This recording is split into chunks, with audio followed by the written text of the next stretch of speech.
particularly with everything we've had to traverse this month. And thank you, Assistant Secretary General Chiari, for your remarks for the second time today.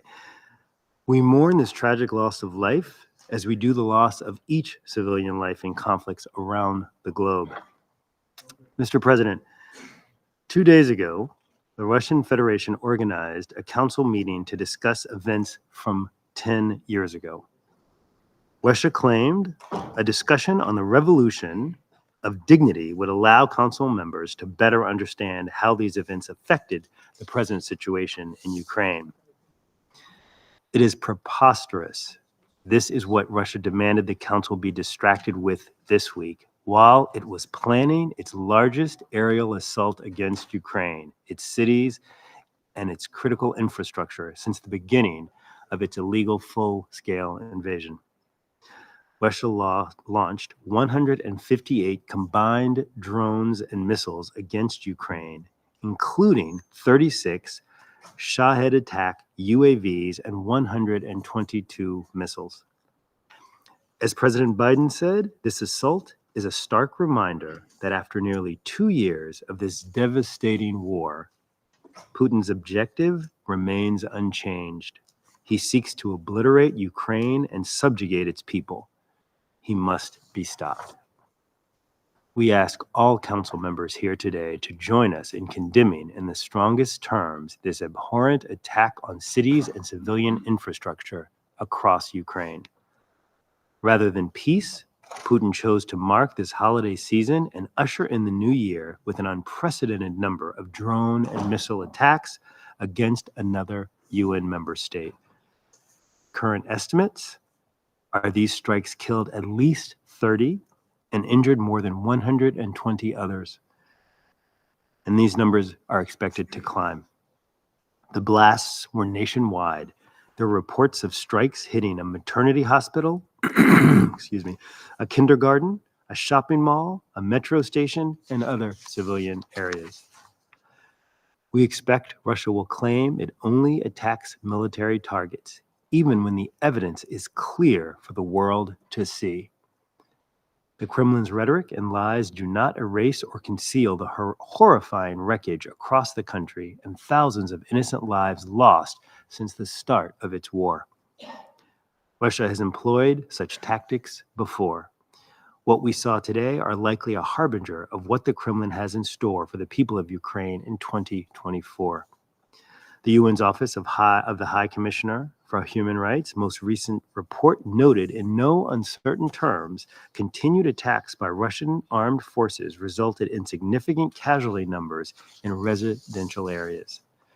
The report makes clear that in investigating the missile strike on the village of Roza that left 59 dead, findings indicate the Russian armed forces either failed to do everything feasible to verify the target to be attacked was a military objective or deliberately targeted civilians or civilian objects.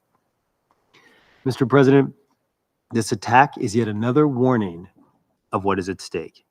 It shows us why the international community must continue to support Ukraine. It shows us why the international community must continue to demand Russia cease its aggression and immediately withdraw from Ukraine's internationally recognized territory.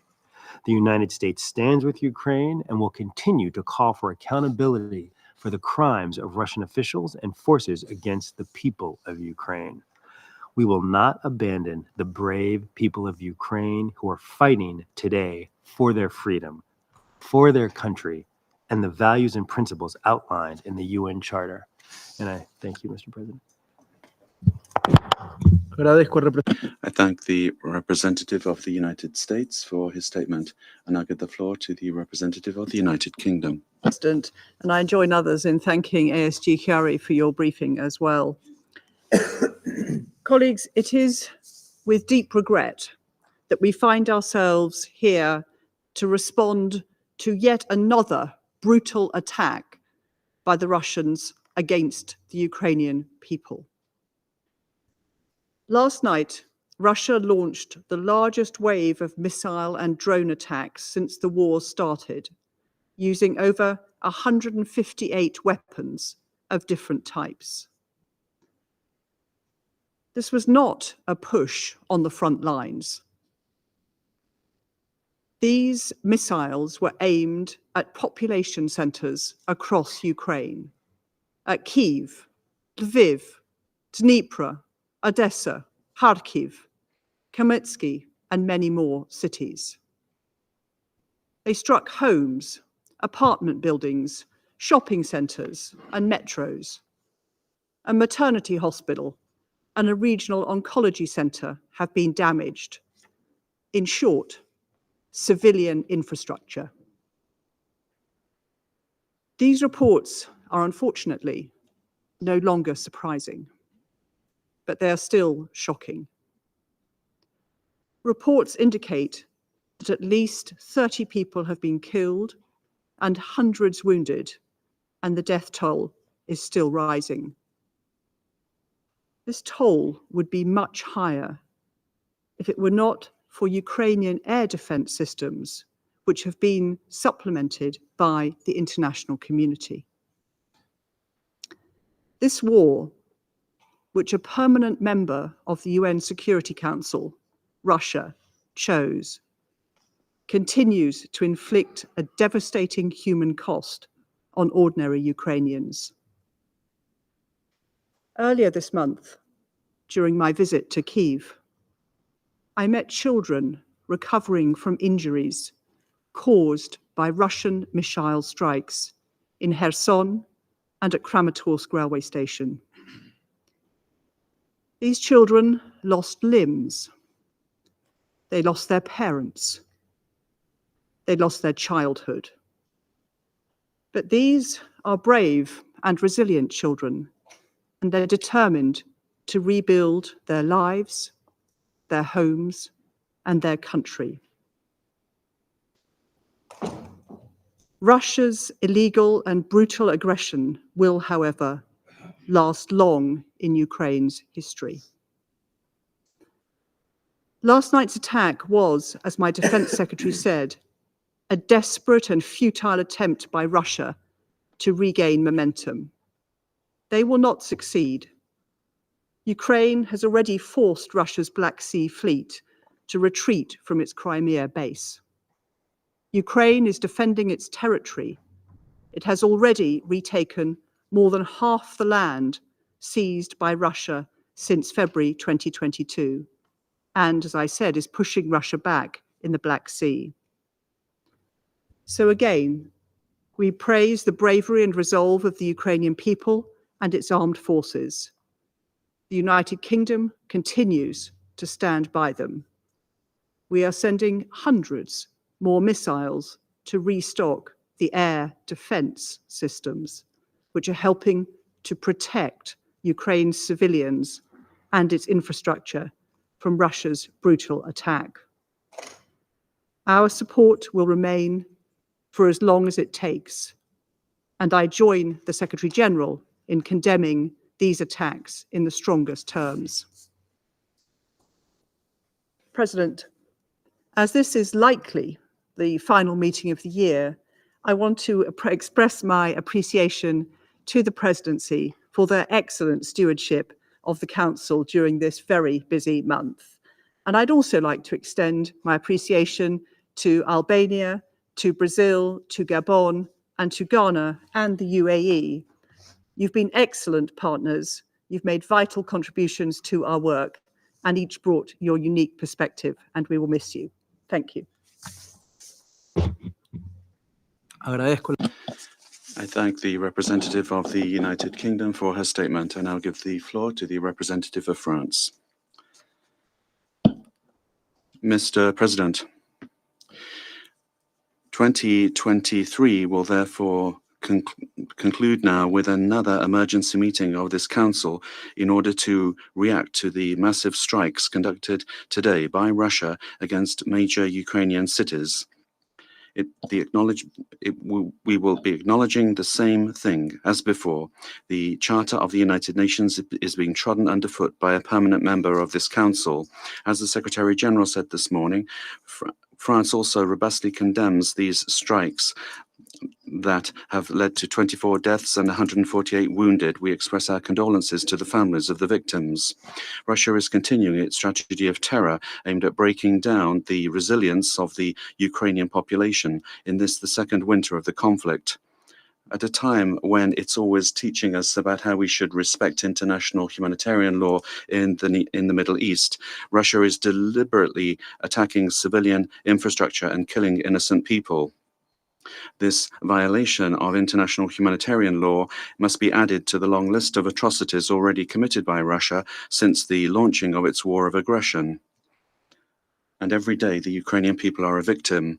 Mr. President, this epilogue to 2023 is distressing, and we cannot become resigned to it. That is why our support, the support of France, will not weaken. Everyone must understand that it is our collective duty to ensure that the Russian aggression is not rewarded. Otherwise, other aggressions will happen in 2024 and after that. We continue to provide military and civilian support to Ukraine so that it can defend itself and resist the Russian aggression. We will continue to support the Ukrainian and international jurisdictions in order to fight against impunity of the crimes committed by Russia. We will continue to support the Ukrainian vision of peace. The only peace that is possible will be that which respects the national sovereignty and territorial integrity of Ukraine.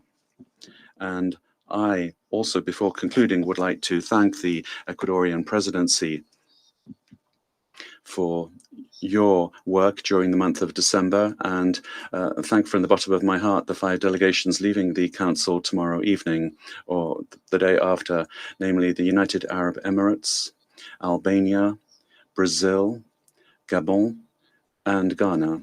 Thank you, Mr. President. I thank the representative of France for his statement. I now give the floor to the representative of the United Arab Emirates. Mr. President, I join others in thanking Assistant Secretary General Khiari for his second briefing today. We meet today following one of the largest waves of airstrikes across Ukraine since the start of the war nearly 2 years ago. These deadly strikes have killed scores and left more than 150 people injured. Hospitals and schools were hit. Towns and villages across Ukraine were hit.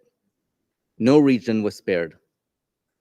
The laws of war require the protection of civilians and civilian infrastructure. Civilians and civilian objects must not be the target of attacks, and conflict parties must take constant care to spare civilians from their military operations. Special protections are afforded to hospitals that give care to the wounded and sick, and in no circumstances may they be the targets of attacks. As this year comes to a close, civilians around the world find themselves under aerial bombardment. Peace is nowhere in sight. 2023 has seen new escalations in existing conflicts, such as in Ukraine, and fresh outbreaks of seemingly frozen conflicts, such as in Gaza. It has seen precious few conflicts resolved. It is an unfortunate truth that war is sometimes easier than peace. Not easier for the civilians and communities left devastated, but for the powerful who take such monumental decisions. Making peace is hard work. Dialogue and diplomacy require serious and sustained efforts. Compromises are always required. Risks are high, and success is far from guaranteed. Yet without dedication to peace, the world will further spiral into violence and disorder. The war in Ukraine continues to reverberate around the world. Ending it is necessary for the people of Ukraine and to prevent a further slide into regional and global instability. Over the past 2 years, there has been no movement towards such an outcome. We are deeply concerned that this escalation takes us further from those efforts. We reiterate our consistent position in support of all serious efforts to achieve a just and lasting peace, one that preserves Ukraine's sovereignty, independence, and territorial integrity in line with the UN Charter. It is our sincere hope that 2024 is a more peaceful year than 2023. But that will not happen without bold and courageous decisions that prioritize peace over escalation. We encourage all member states to redouble their efforts towards dialogue and diplomacy. Many around the globe today are yearning for a more peaceful, safe, and prosperous world. They deserve no less, and it's up to us all to deliver on these aspirations. Mr. President, as this is likely our last statement during our council term, on behalf of the entire UAE team, I want to end by congratulating Ecuador on how it has ably conducted this council's presidency. I also wish to thank all council members for their partnership and cooperation over the last 2 years, and wish the very best to the incoming 5. Thank you, Mr. President. Agradezco. I thank the representative of the United Arab Emirates for his statement. I now give the floor to the representative of Japan. Thank you, Mr. President, for convening this meeting. I also thank ASG Hiari for his briefing. We are appalled by the reports of a massive and widespread missile attack across Ukraine. According to the United Nations, the attack resulted in at least 30 civilians killed and more than 160 injured, and the number are growing. It appears the attack deliberately targeted civilian infrastructure such as residential buildings and hospitals. We condemn in the strongest terms the attack by Russia on Ukraine and echo a statement to the UN Secretary General today. Our heartfelt condolences and sympathies goes out to the families and friends of those who are victimized in Ukraine. We also hold in our thoughts those injured, and we wish them a swift and full recovery. The loss of loved ones and homes amidst the harsh cold winter is a profound tragedy.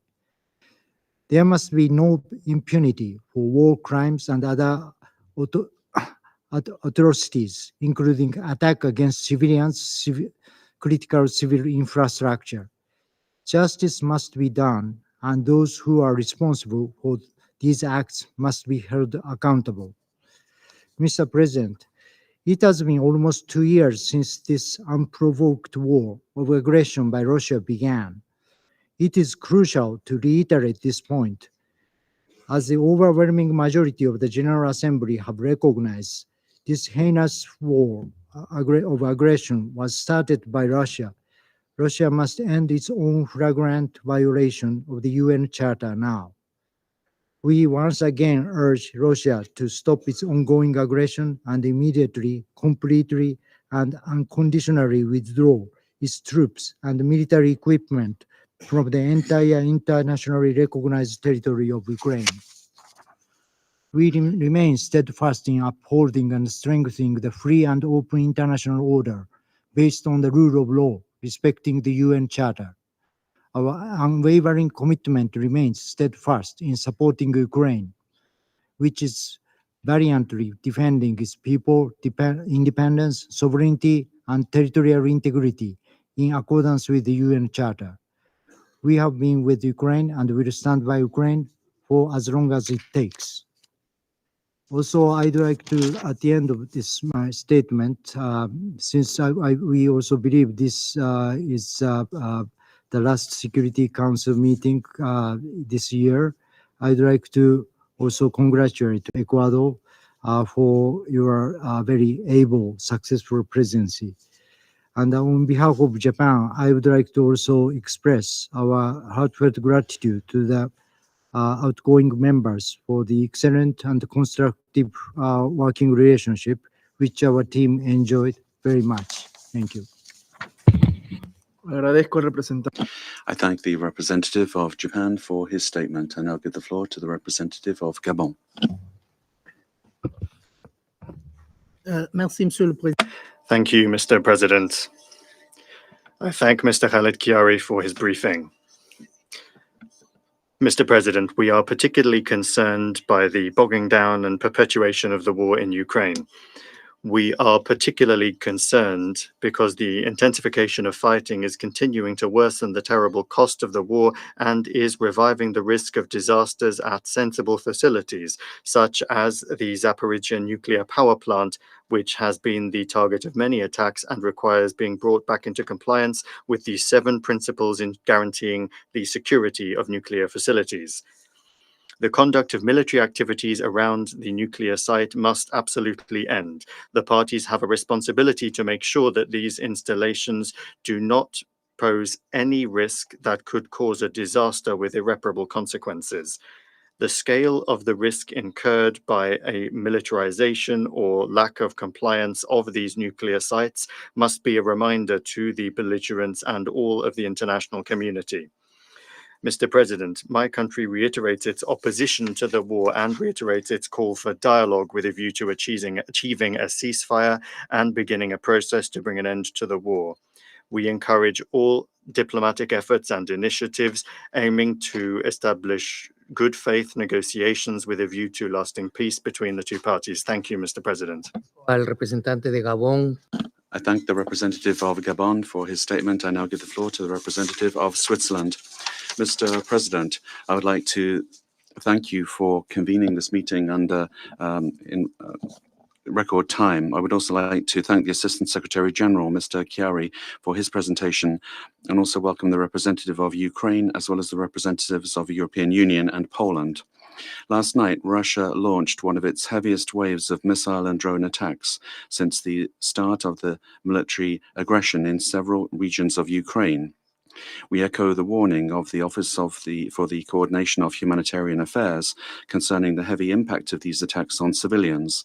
We condemn these attacks against residential areas, which, according to initial reports, have caused the death of civilians, as well as those launched over Christmas. The persistence of these attacks affecting schools, hospitals, and energy infrastructure only increases human suffering, particularly in the current harsh winter conditions. These attacks must stop immediately. We call once again for the respect of international humanitarian law and human rights law. International humanitarian law prohibits attacks against civilian objects, especially those indispensable to the survival of the civilian population. The consequences of such attacks for the civilian population are particularly serious during the harsh winter. In order to try to alleviate the suffering of the civilian population, Switzerland is supporting the population in distress this winter and has increased its contribution by 11.8 million Swiss francs, or $14 million. In total, we have invested the equivalent of more than $30 million in winter relief, including support for the United Nations Humanitarian Fund for Ukraine. In addition, we reiterate our appreciation for the tireless work of humanitarian actors in Ukraine. They must be protected. Since the beginning of 2023, according to the Office for the Coordination of Humanitarian Affairs, nearly 560 humanitarian partners have provided life-saving assistance and protection services to more than 10 million people. We reiterate the need to facilitate and guarantee rapid and unimpeded humanitarian access throughout Ukraine, including to territories under Russian military control, such as the occupied city of Donetsk. Switzerland does not recognize the integration of the Ukrainian territories into the Russian Federation and condemns this serious violation of Ukraine's territorial integrity and sovereignty. We once again call on Russia to immediately de-escalate the situation, to cease all combat operations, and to withdraw its troops from Ukrainian territory without delay. Switzerland will continue to work for a comprehensive, just, and lasting peace in Ukraine in accordance with the UN Charter, international law, and General Assembly resolutions. I conclude by thanking the Ecuadorian presidency for the excellent work during the month of December, and I express sincere thanks for your cooperation, and Albania, Brazil, Gabon, Ghana, and the United Arab Emirates. We thank you for your cooperation. I thank you. I thank the representative of Switzerland for his statement. I now give the floor to the representative of Brazil. President, I thank ASG Khaled Chiari for his briefing. and I welcome the representatives of Ukraine, Poland, and the European Union to this meeting. We learned with dismay of yesterday's air strikes on several Ukrainian cities, including Kyiv, Odessa, and Lviv. We mourn the dozens of civilian deaths. Brazil expresses its solidarity to the families of the victims and to those injured in the attacks. As we have reiterated many times during the nearly 2 years of conflict, attacks on populated areas may represent a violation of international humanitarian law. We remind the parties of their obligations to respect international humanitarian law and the fundamental principles of distinction, proportionality, precaution, necessity, and humanity.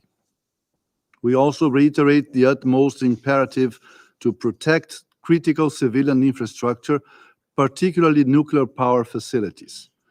Any damage to such facilities, no matter if accidental or not, can have grave and unprecedented consequences. Mr. President, the indefinite continuation of hostilities will only bring further suffering to civilians on both sides of the front lines. We renew our call on the parties to engage in pragmatic talks with a view to achieving a just and lasting peace.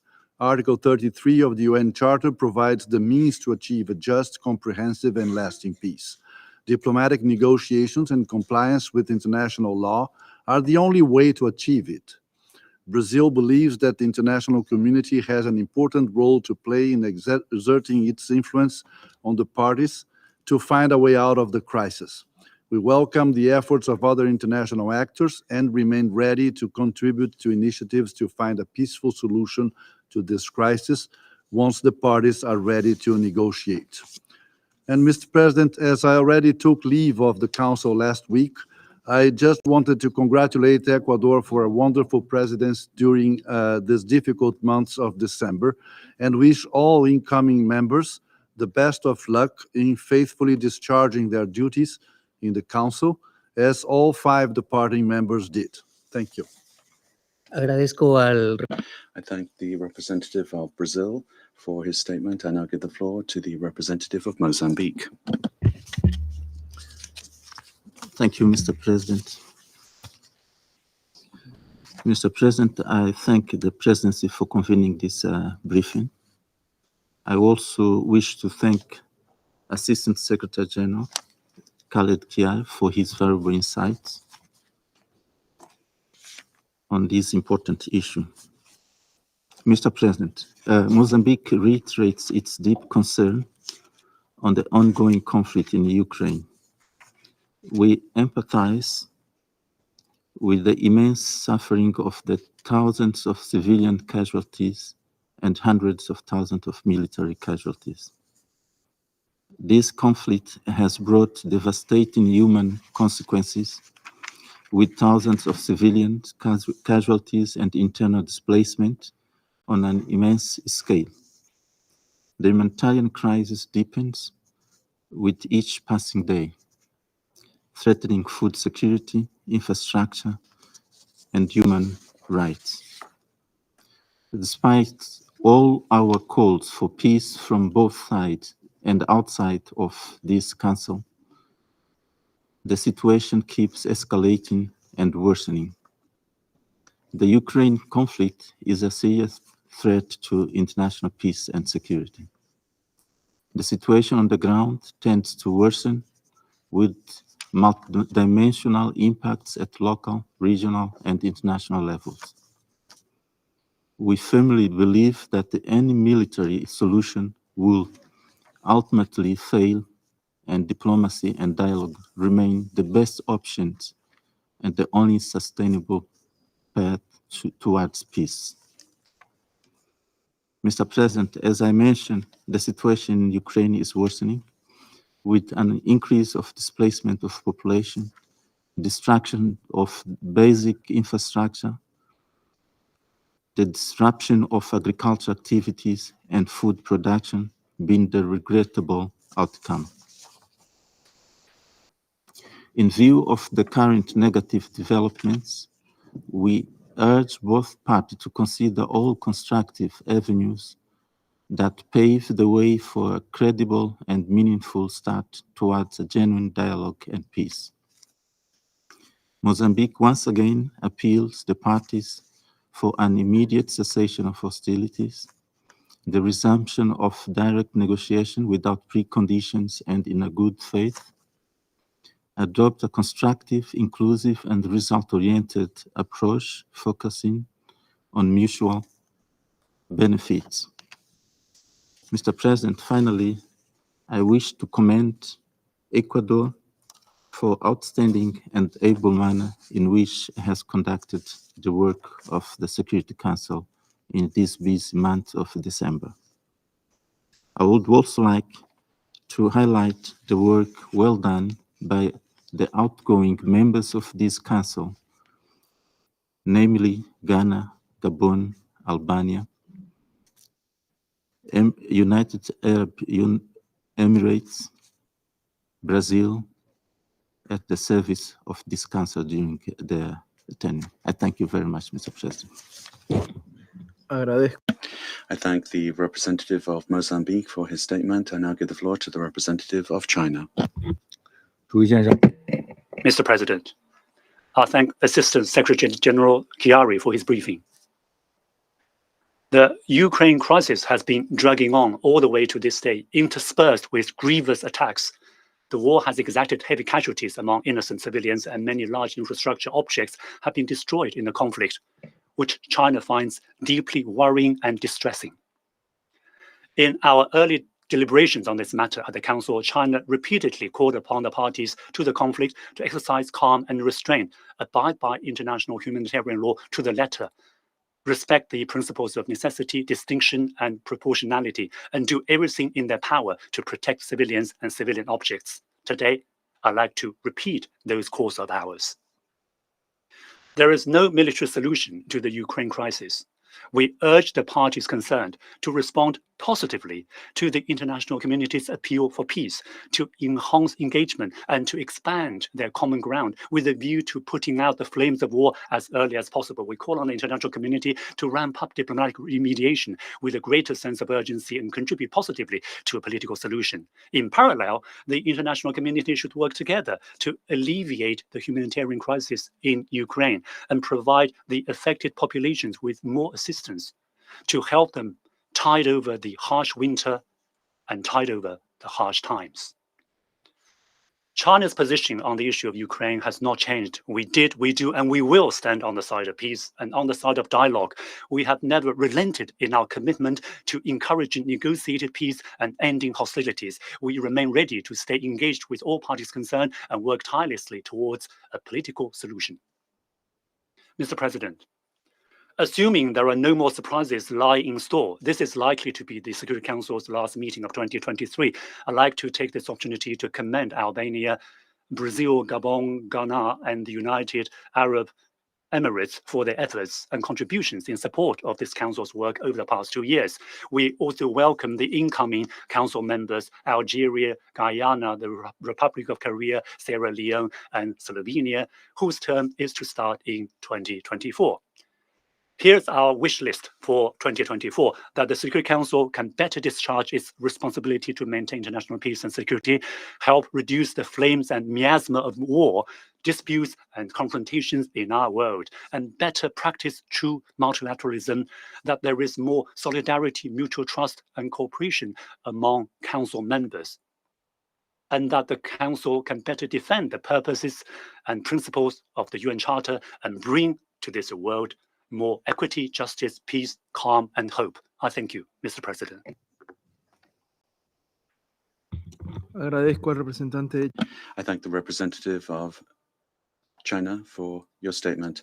I now give the floor to the representative of Ghana. I thank you for giving me the floor, Mr. President.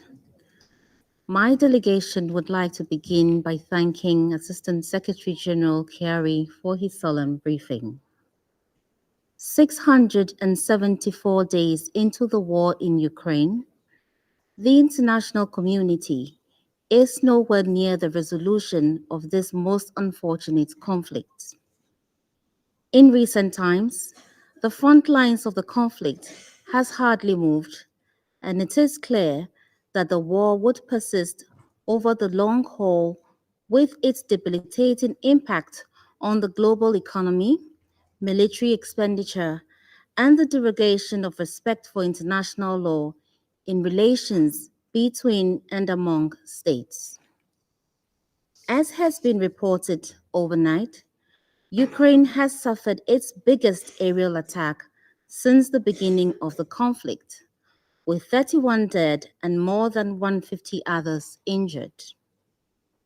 We regret that previous appeals for a reduction of the intensity of the conflict during this cold winter season have gone unheeded. And unfortunately, the safety, security, and well-being of many innocent people, especially women, children, the aged, and sick, have been worsened by the reported widespread and intensive missile attacks across several regions of Ukraine. We renew our call for peace in Ukraine, in the firm belief that there can be no military solution to the long-standing dispute between the two neighboring countries. We continue to maintain that there is no alternative to winning the peace in Ukraine, and therefore the Security Council, charged with the distinct mandate for the promotion of international peace and security to help end the carnage wrought by the war upon the people of Ukraine.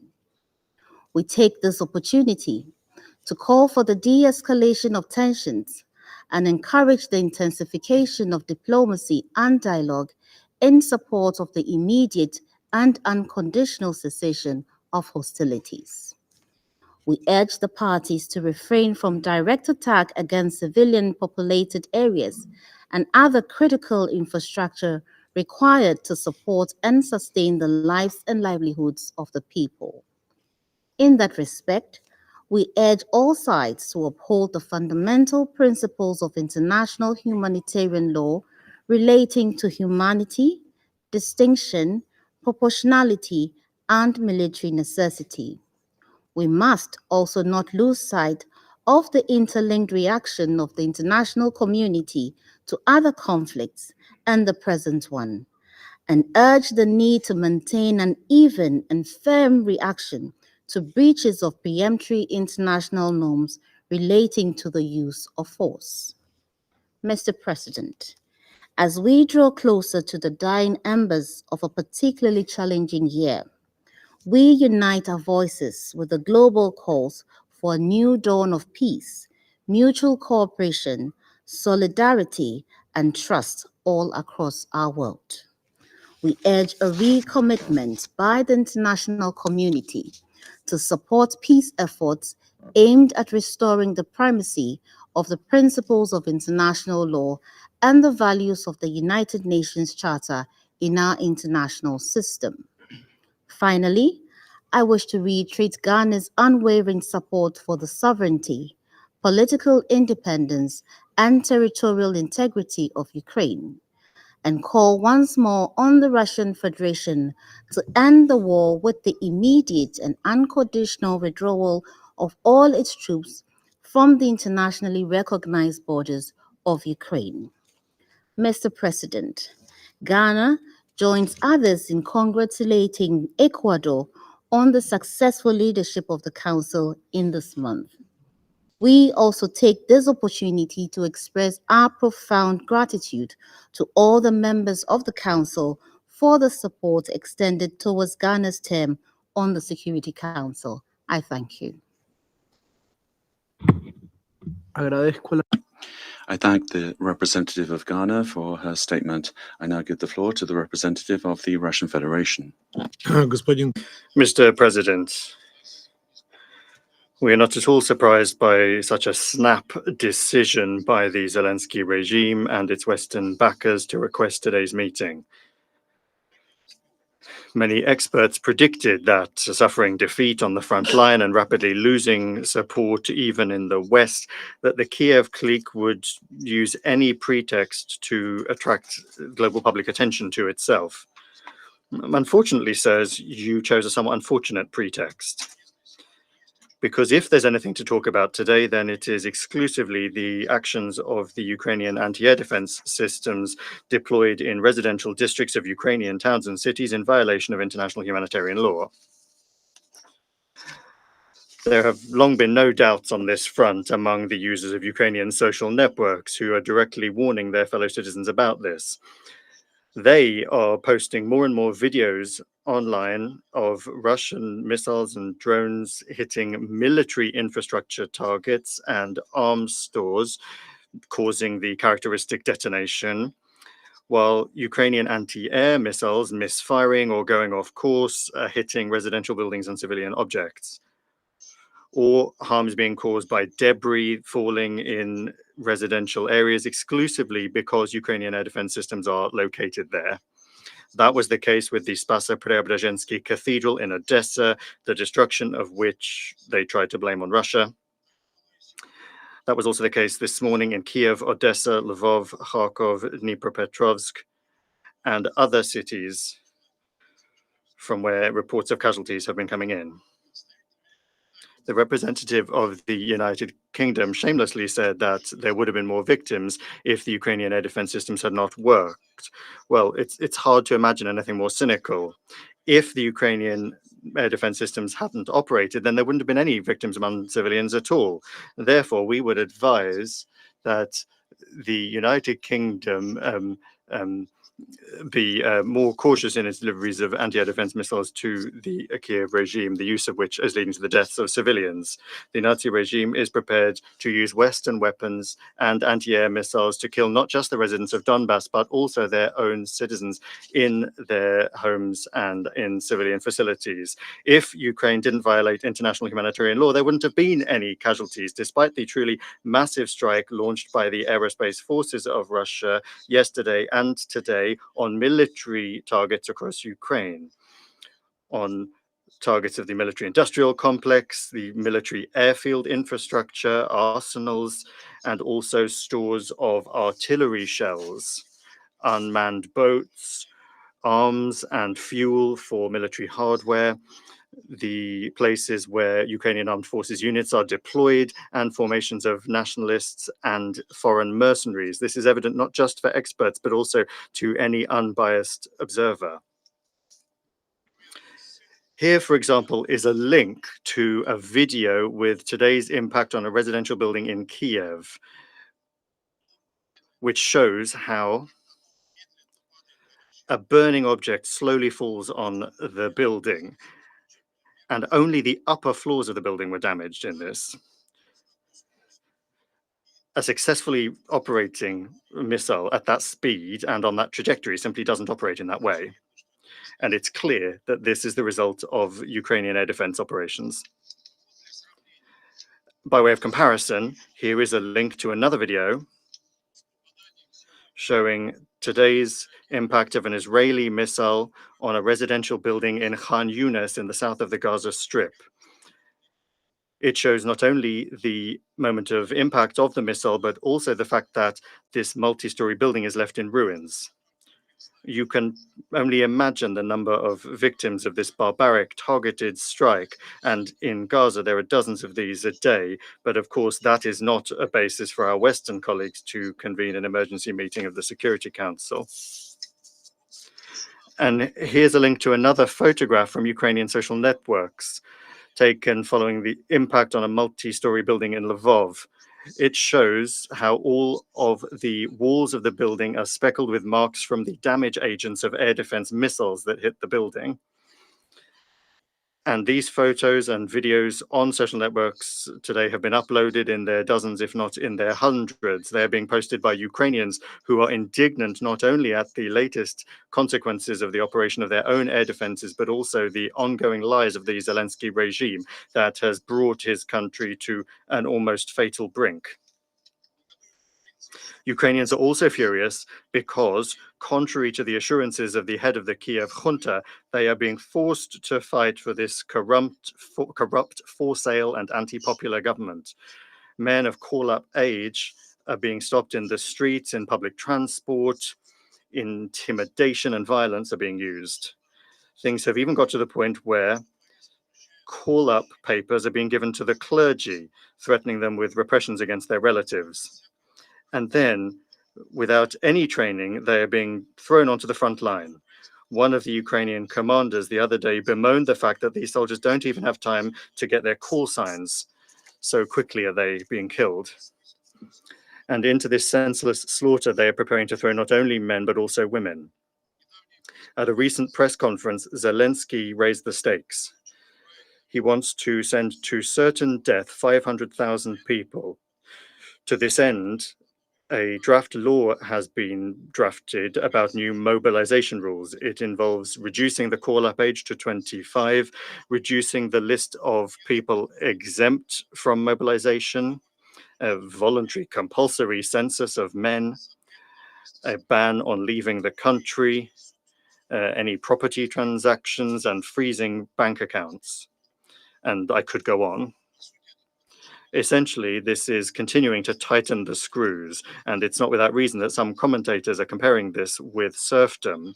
Against this backdrop, even pro-Western Ukrainians have had a dip in their optimism. Society no longer harbors any illusions. People understand perfectly well that the country has betrayed them, or rather the authorities of the country have betrayed them, that their husbands, brothers, and sons are being sacrificed for the geopolitical aims of the West to constrain Russia and so that the corrupt regime can keep feeding at the trough.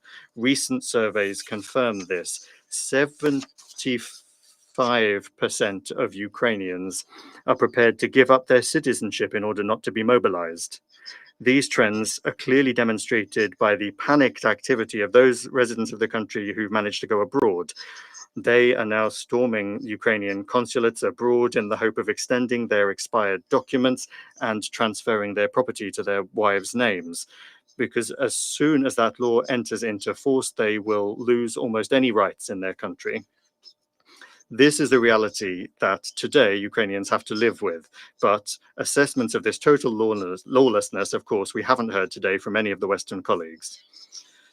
The reality is also that today Ukraine is surviving exclusively thanks to colossal injections of financing from Washington, London, and Brussels. Ukrainian civil servants, including diplomats, are getting their salaries from foreign states. Military hardware and outfitting for the Ukrainian armed forces is also coming from abroad. Long ago, the Zelensky regime lost everything that it had, that it was its own. Essentially, Ukraine today is nothing other than a private military company in the hands of Western countries, the job of which is to do as much harm to Russia as possible. It is exclusively this that guides the Western backers of the Kiev regime by giving them money, arms, and they have no care at all for the lives of ordinary Ukrainians. Colleagues, the reality today is such that Ukraine does not have and will not have the resources, not even to achieve a breakthrough, but just to maintain the situation as it is on the contact line. And it's not so much a question of the ineffective use by the Maidan regime of the weapons that they have been given. The Minister of Foreign Affairs, Kuleba, for example, directly linked the failure of the counteroffensive with the, and I quote, paltry, dire state of the defense industry and stockpiles in NATO countries, end quote. There's only one conclusion from this, and for our foes, it is certainly not concerting. The military plans of the Kiev regime have suffered a total fiasco, and so very soon, for you and your Ukrainian proxies, you can expect the very worst news.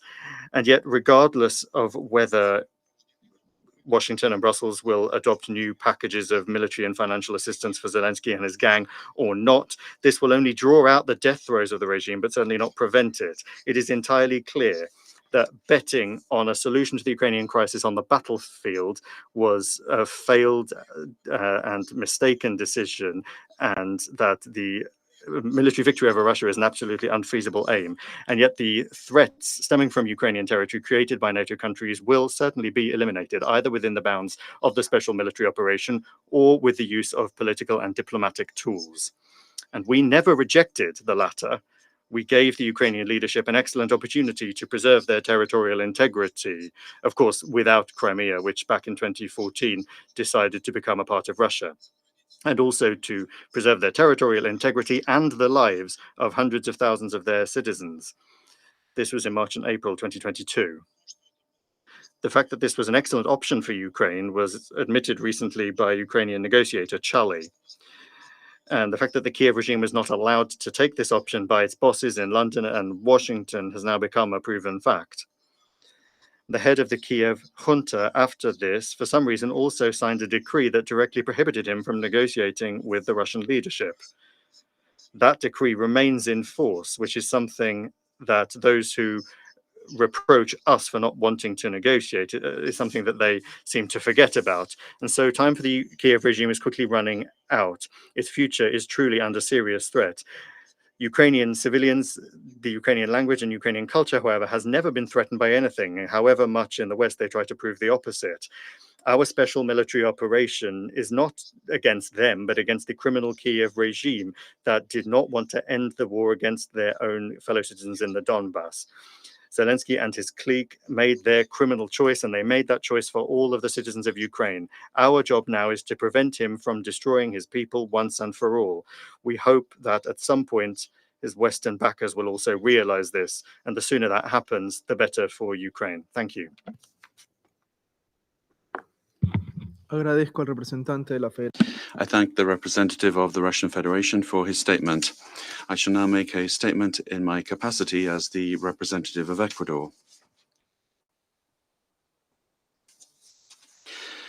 I would like to thank Assistant Secretary General Khaled Kiari for his informative briefing, and I recognize the presence of the representatives of Ukraine, Poland, and the head of the delegation of the European Union. We regret that despite a call for a ceasefire and a stop to the violence, this has not been observed, not even during the period of holidays. This is unacceptable, whether it's in Ukraine, the Middle East, or anywhere else in the world. As we have said throughout 2023, Ecuador insists on rejecting armed violence, and in this case, the massive aerial, missile, and drone attacks in various parts of Ukraine, including Kyiv, Odessa, Kharkiv, Zaporizhzhia, Lviv, and Dnipro. This recalls to us the attacks of the morning of the 29th of December last year, which continued throughout the following year. We call upon the Russian Federation to cease these attacks and to not repeat the pattern of December 2022. We would recall the existing prohibition of attacking, destroying, removing, or disabling indispensable assets for the survival of the civilian population.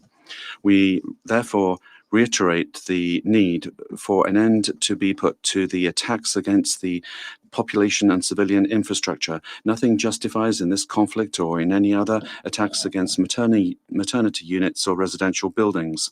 We insist once again on the responsibility of the parties to unreservedly observe the obligations deriving from international humanitarian law, including the principles of distinction, proportionality, and precaution. And I'd like to take this opportunity to once again recognize the work of humanitarian actors and their efforts to alleviate the impact of the war on the civilian population, in particular in the cold of winter.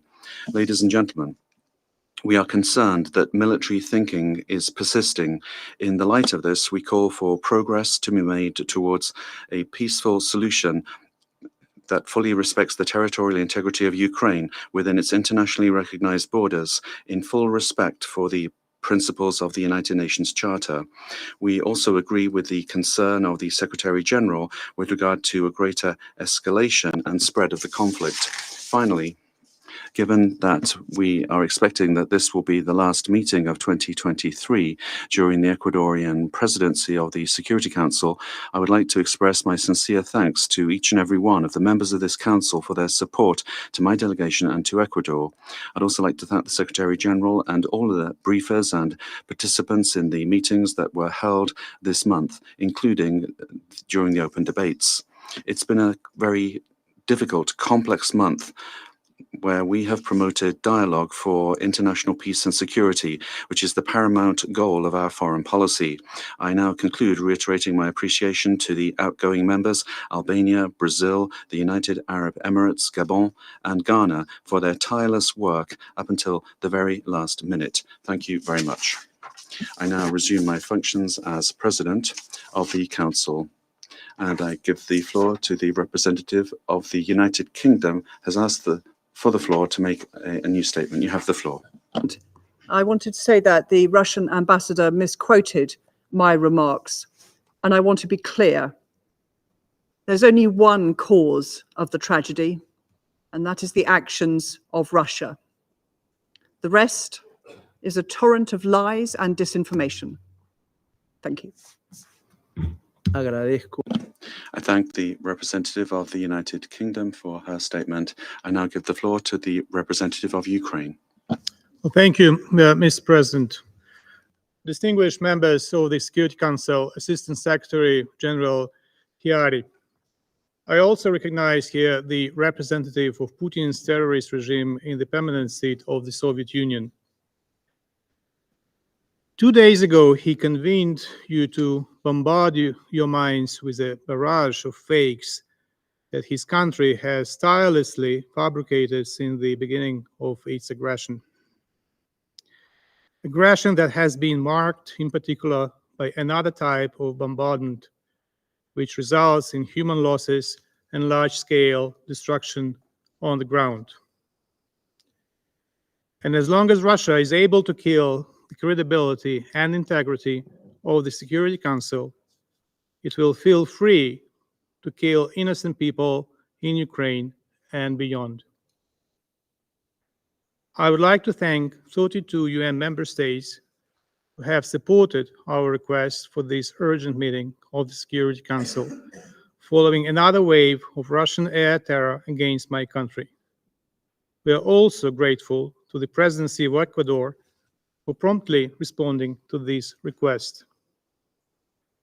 Overnight, the Russian Federation launched one of its most intense and massive missile and drone attacks, targeting residential areas, critical infrastructure, and industrial and military facilities across the entire Ukraine.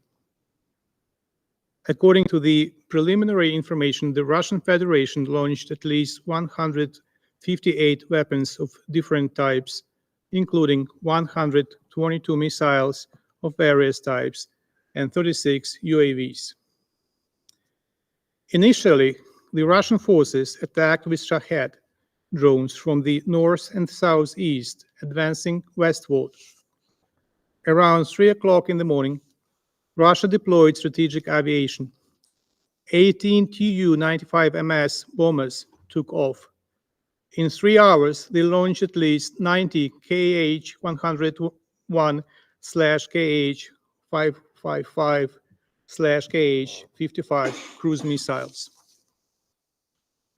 Around 5 o'clock in the morning, long-range bombers Tu-22M3 launched 8 KH-22, KH-32 cruise missiles from the Kursk region of Russia on the northern and central regions of Ukraine. At the same time, Russia targeted Kharkiv with S-300 anti-aircraft guided missiles. Overall, the Russian forces launched at least 14 ballistic missiles, notably S-300, S-400, and Iskander-M from the temporarily occupied Crimea, Kursk, and Belgorod regions of the Russian Federation. At 6:30 in the morning, 5 Russian MiG-31K fighters took off in the Russian Astrakhan region, firing 5 KH-47M2 Kinzhal air ballistic missiles. The Russians also attacked from Su-35 aircraft with 4 KH-31P anti-radar missiles and 1 KH-59 missile. The defense forces of Ukraine were able to intercept 87 cruise missiles and 27 Shahed drones. We are grateful to the responsible nations throughout the world that contribute to enhancing Ukraine's air defense. This saves the lives of innocent civilians much better than hollow reflections about the detrimental effects of sending weapons without specifying what these weapons are intended for: to help the defending side to protect its people and its sovereign territory, or to enhance the capabilities of the invader to kill and destroy. Even a single missile or drone that is not intercepted can cause a lot of harm. Unfortunately, the overnight attack has increased the scale of pain among Ukrainian people. At least 30 civilian Ukrainians were killed and more than 160 were wounded by Russian missiles and drones in Kyiv, Zaporizhia, Dnipro, Kharkiv, Odessa, Lviv, Smila, and Konotop. Just look at the list of targets that were so bravely destroyed by Russia last night. A maternity ward, educational facilities, a shopping mall, 45 multi-story residential buildings, private houses, 2 churches, commercial and storage facilities, and a parking lot. Given the reports on a Russian missile intruding into the airspace of Poland during the Russian strike, we reiterate that Russian air terror poses a dangerous threat not only to Ukraine, but to the neighboring countries as well. The only way to prevent this spillover effect is to continue supporting Ukraine by further strengthening our defense capacities. Mr. President, according to the data released by our Air Force, Russia has fired 7,400 missiles and 3,700 attack drones at different targets throughout Ukraine since the beginning of its full-scale invasion. Now, the figures need to be updated. Unfortunately, it will not be the last update, as Russia will continue its air terror as long as it is able to do so. There is full solidarity between the criminal Kremlin regime and the brainwashed Russian society in continuing their external aggression. They are full of hatred towards most of the world, not only towards Ukraine, no matter how much those who incline to policies of appeasement might persuade themselves otherwise. As long as they have resources, they will continue to attack Ukraine. The global security architecture and international order based on the UN Charter. There is only one solution. Russia must be deprived of its ability to produce weapons, to finance its military aggression, and to threaten the world. I have nothing to say to the Russian representative here in this chamber. Like his superiors in Moscow, he is a person with an amputated conscience and emasculated dignity. In all times, all aggressors have only understood the language of force in response to their crimes. Everything else has only been perceived as weakness and encouragement to further aggression. History has provided us with many relevant lessons. As is known, those who cannot remember the past are condemned to repeat it. I do believe it. It will not be the case of the United Nations. Mr. President, I cannot conclude without expressing my deep thanks to Ecuador for the successful presidency of the Council this month and for the principled and unswerving position of Ecuador in defense of the United Nations Charter. Thank you very much, Mr. President. I thank the representative of Ukraine for his statement. I now give the floor to His Excellency Mr. Olaf Skog, head of the delegation of the European Union to the United Nations. Muchas gracias, señor. Thank you very much, Mr. President. Thank you first for calling this meeting and also for providing the opportunity for me to address it on behalf of the European Union. I also want to thank Assistant Secretary General Chiari for his sombering report this afternoon, and through him, the Secretary General for his very clear condemnation of this latest onslaught by Russia over Ukraine. Mr. President, the EU reiterates our very resolute condemnation of Russia's war of aggression against Ukraine, which constitutes a manifest violation of the UN Charter.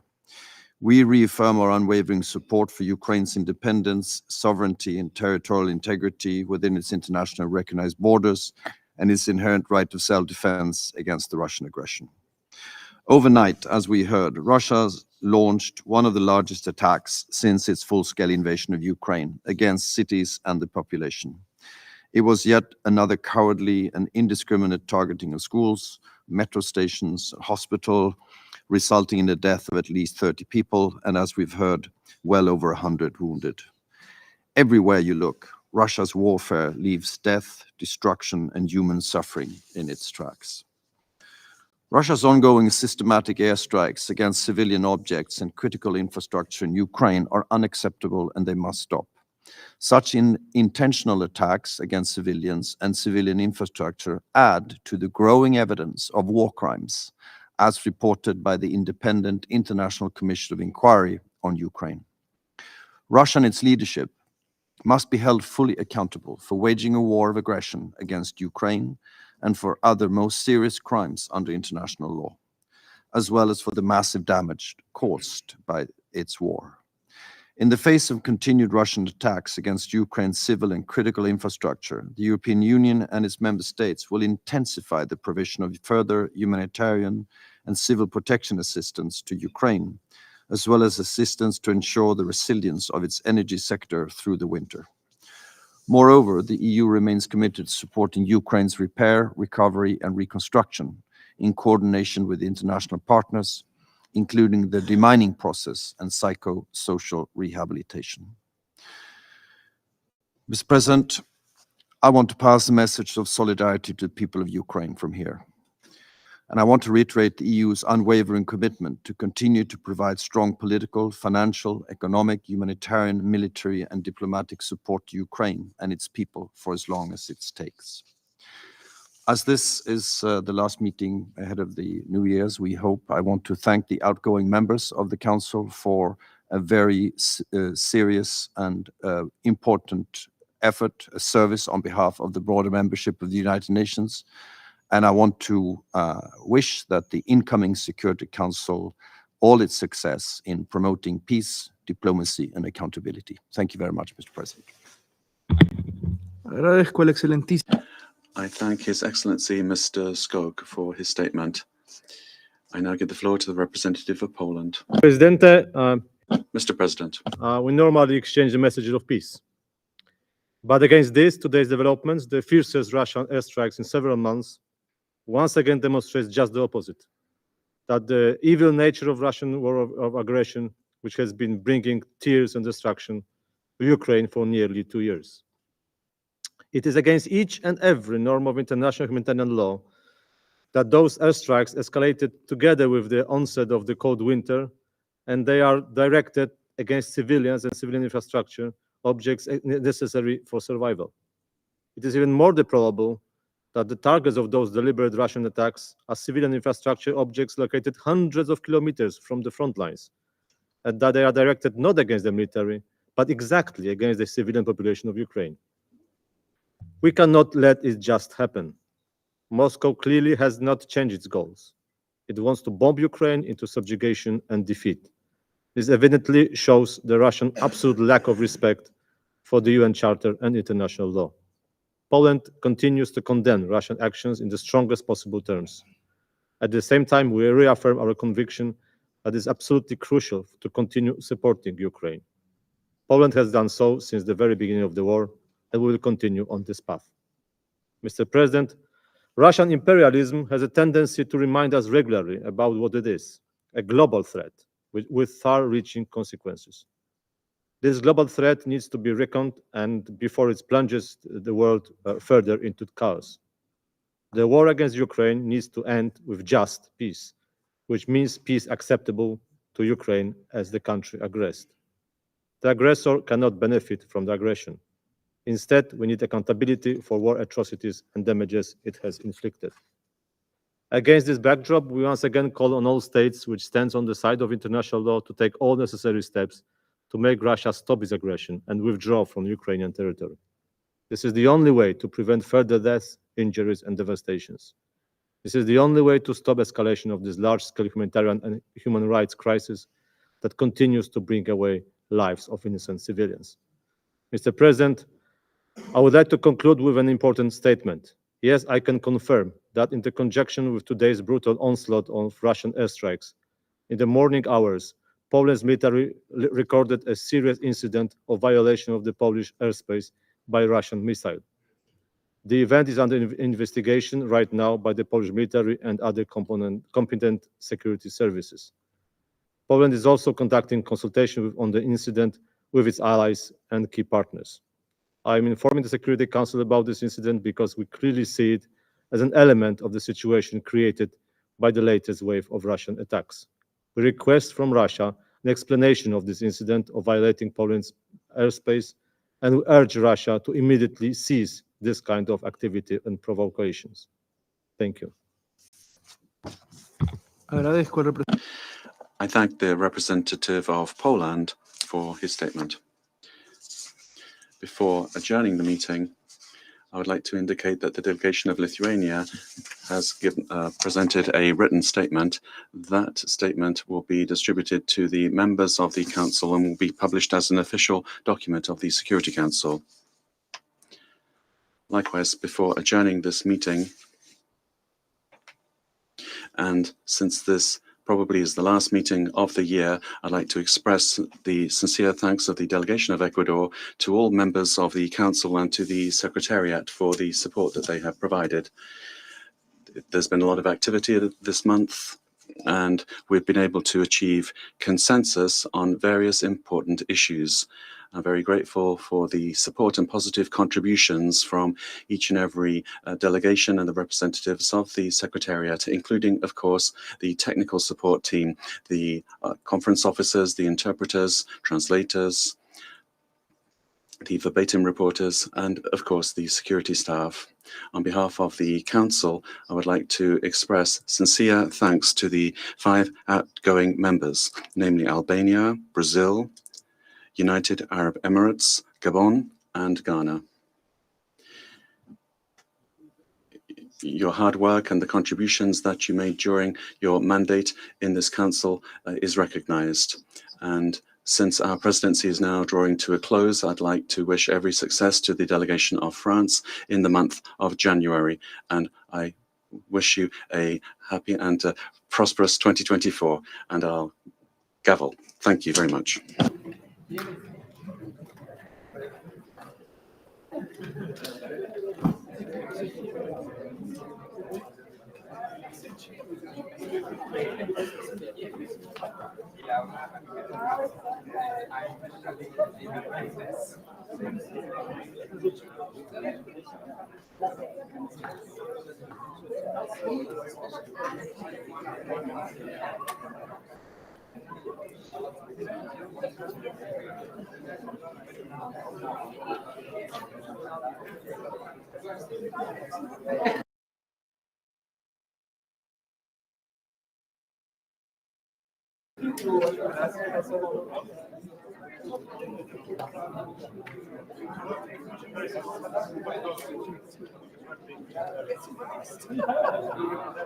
Very good. Thank you.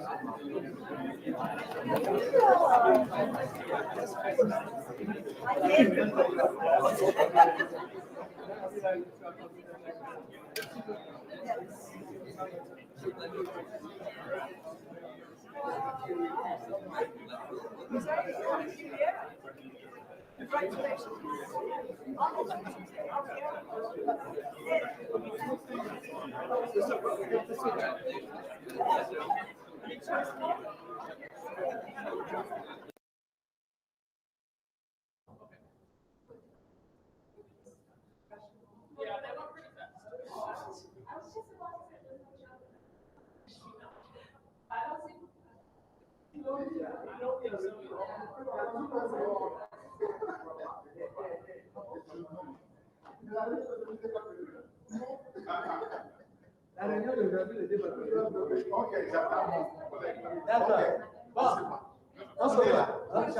Ok, on est ensemble.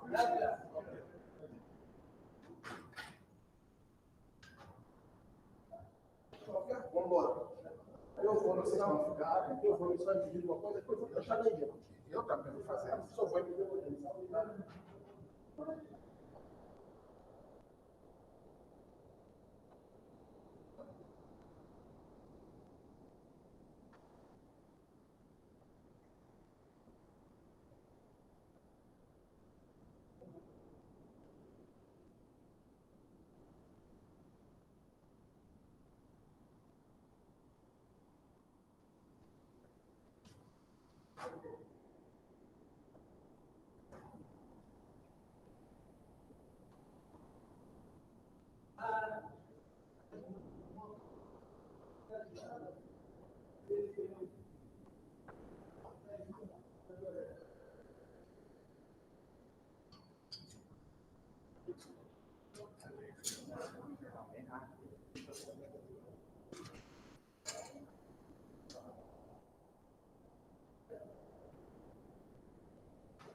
Yeah.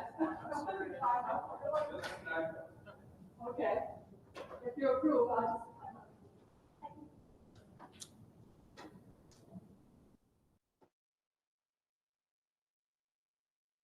Thank you.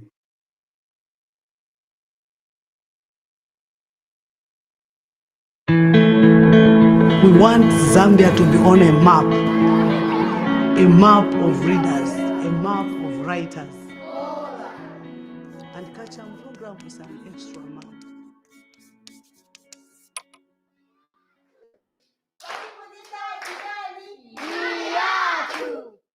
We teach children of different backgrounds, from different culture and traditions.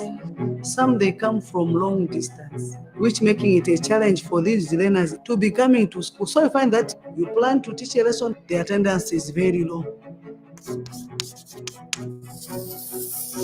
In catch-up, it's about being creative so that you draw the mind of the learners to be in the lesson. Pupils are mating according to their level of understanding things. So they get motivated. If my friend can make a sentence, then they also join. And it has brought a very big impact. We have a good number of pupils who are not able to read in grade 3, who managed to scoop good results. The last grade 7 examination, learners are breaking through.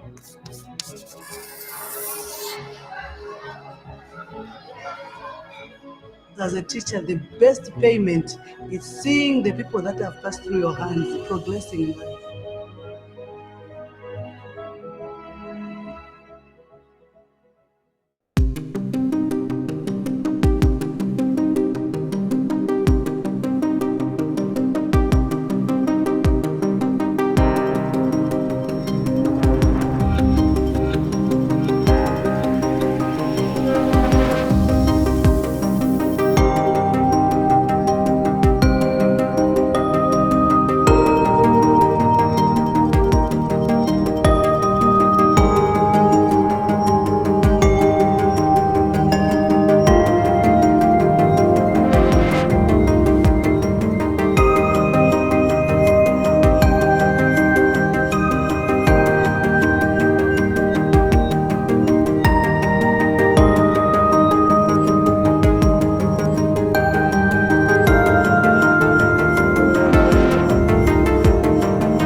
ей посоветовали друзья, я подумал, что это будет интересно, так как я хочу стать программистом. Потому что я считаю, что 3D-принтер – это очень интересно, і за этим будущее. Я думаю, що воно мені знадобиться, коли я буду поступати у коледж або університет.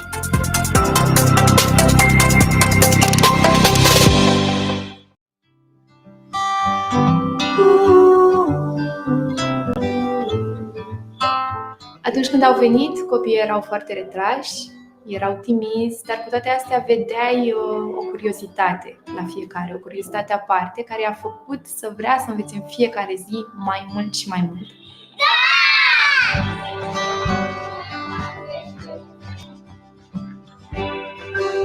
We have many different classes. First part of the day, they have online lesson with the Ukrainian teachers. And then we always have some activity, for example, like Romanian lesson twice a week. Ești român. Învățarea limbii române și limbii engleze îi ajută să doboare mai ușor această barieră lingvistică creată între ei și copiii de aici și comunitatea din România și să navigheze mult mai ușor prin problemele care vin odată cu mutarea într-o țară nouă. Astăzi am învățat culorile. Culoarea mov violet. Culoare verde. Culoare galben. Culoare alb. Culoare roz. Culoare albastru.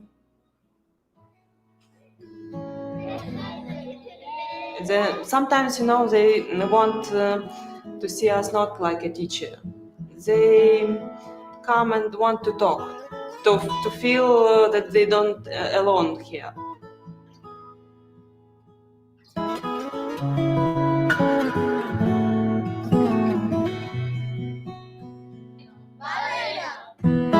Fiecare copil, indiferent de mediul din care provine sau de situația în care se află acum, are dreptul la o educație completă și de calitate. Sperăm ca din septembrie toți copiii de clasa 0 și de clasa 1 ucraineni să fie integrați în sistemul educațional românesc.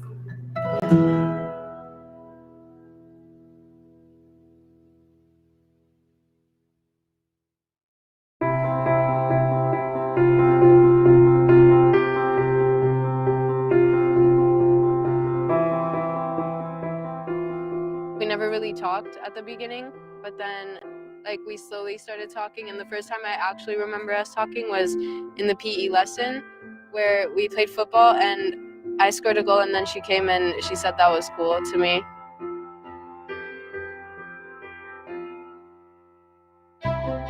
I like that this friendship is really like kind of honest, so I'm not scared to tell her something. Most of the time we're thinking about the same things, so we're kind of similar but also different at the same time, and like this is the cool thing about our friendship. Even though we're similar in many ways, we're also kind of different. Like a lot of the time, I guess I'm more calm and she has more energy, and I guess we kind of balance each other out in that way. It's just like the mentality. It's yeah, similar. our thought process is really similar. We go out and walk around, or we go to the park, or sometimes we stay inside and like just talk, or maybe we'll go out to eat or something. It's gonna be difficult because I'm gonna move away for a year, so I mean we're definitely gonna keep in touch and stuff. It's not gonna be the same. I hope I will see you next Christmas. I'll come visit. Yeah. Look at yourself.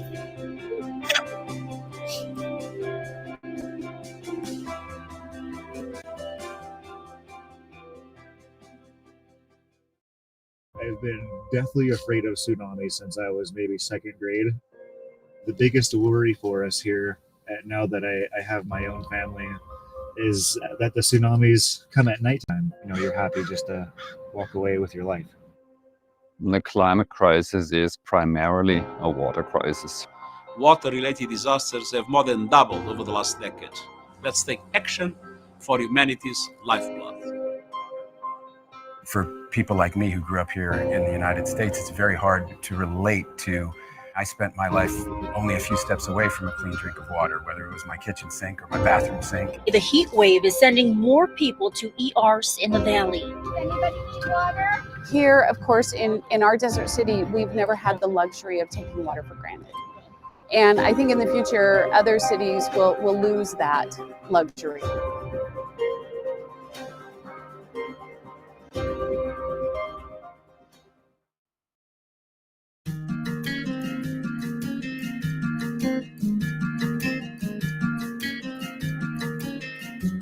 So we house a lot of the canoes in here. Some people keep theirs in their yards.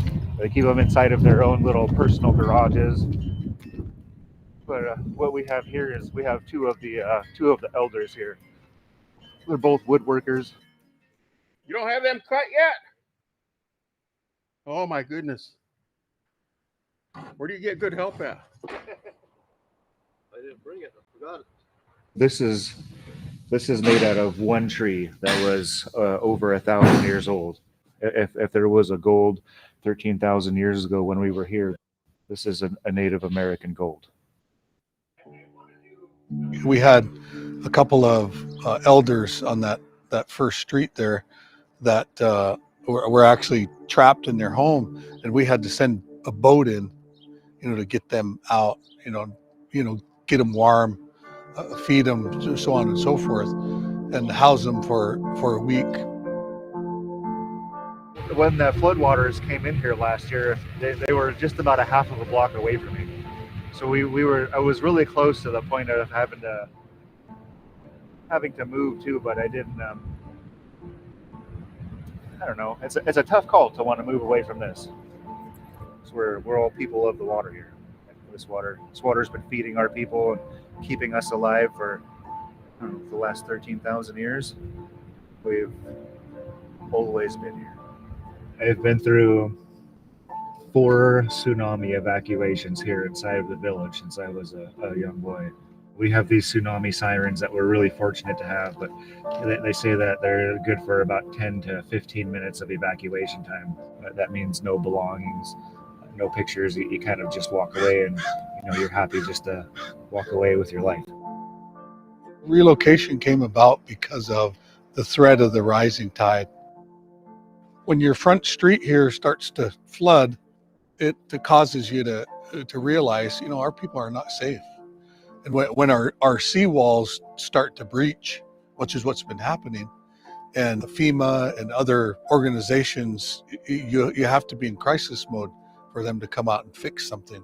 Well, you don't want to get to that mode. Traditionally, our people have always made our villages along the river here.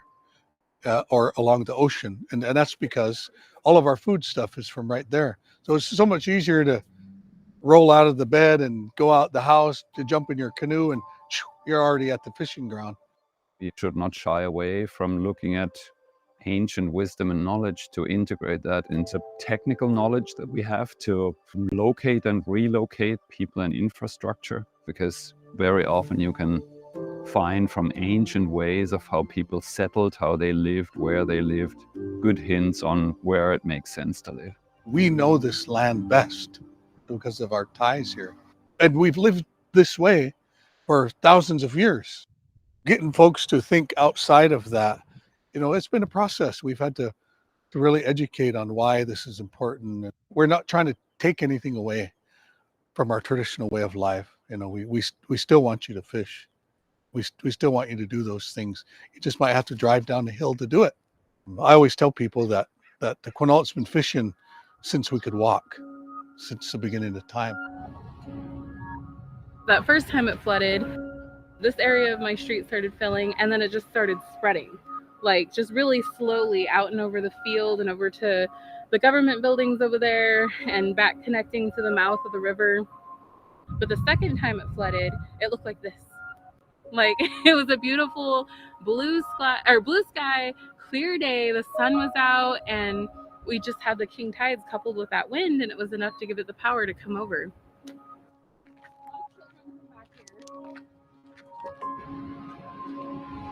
Ooh, it keeps shifting. Every time I post it, they're always super jealous of all my posts until that 1 week comes in winter when everything floods again.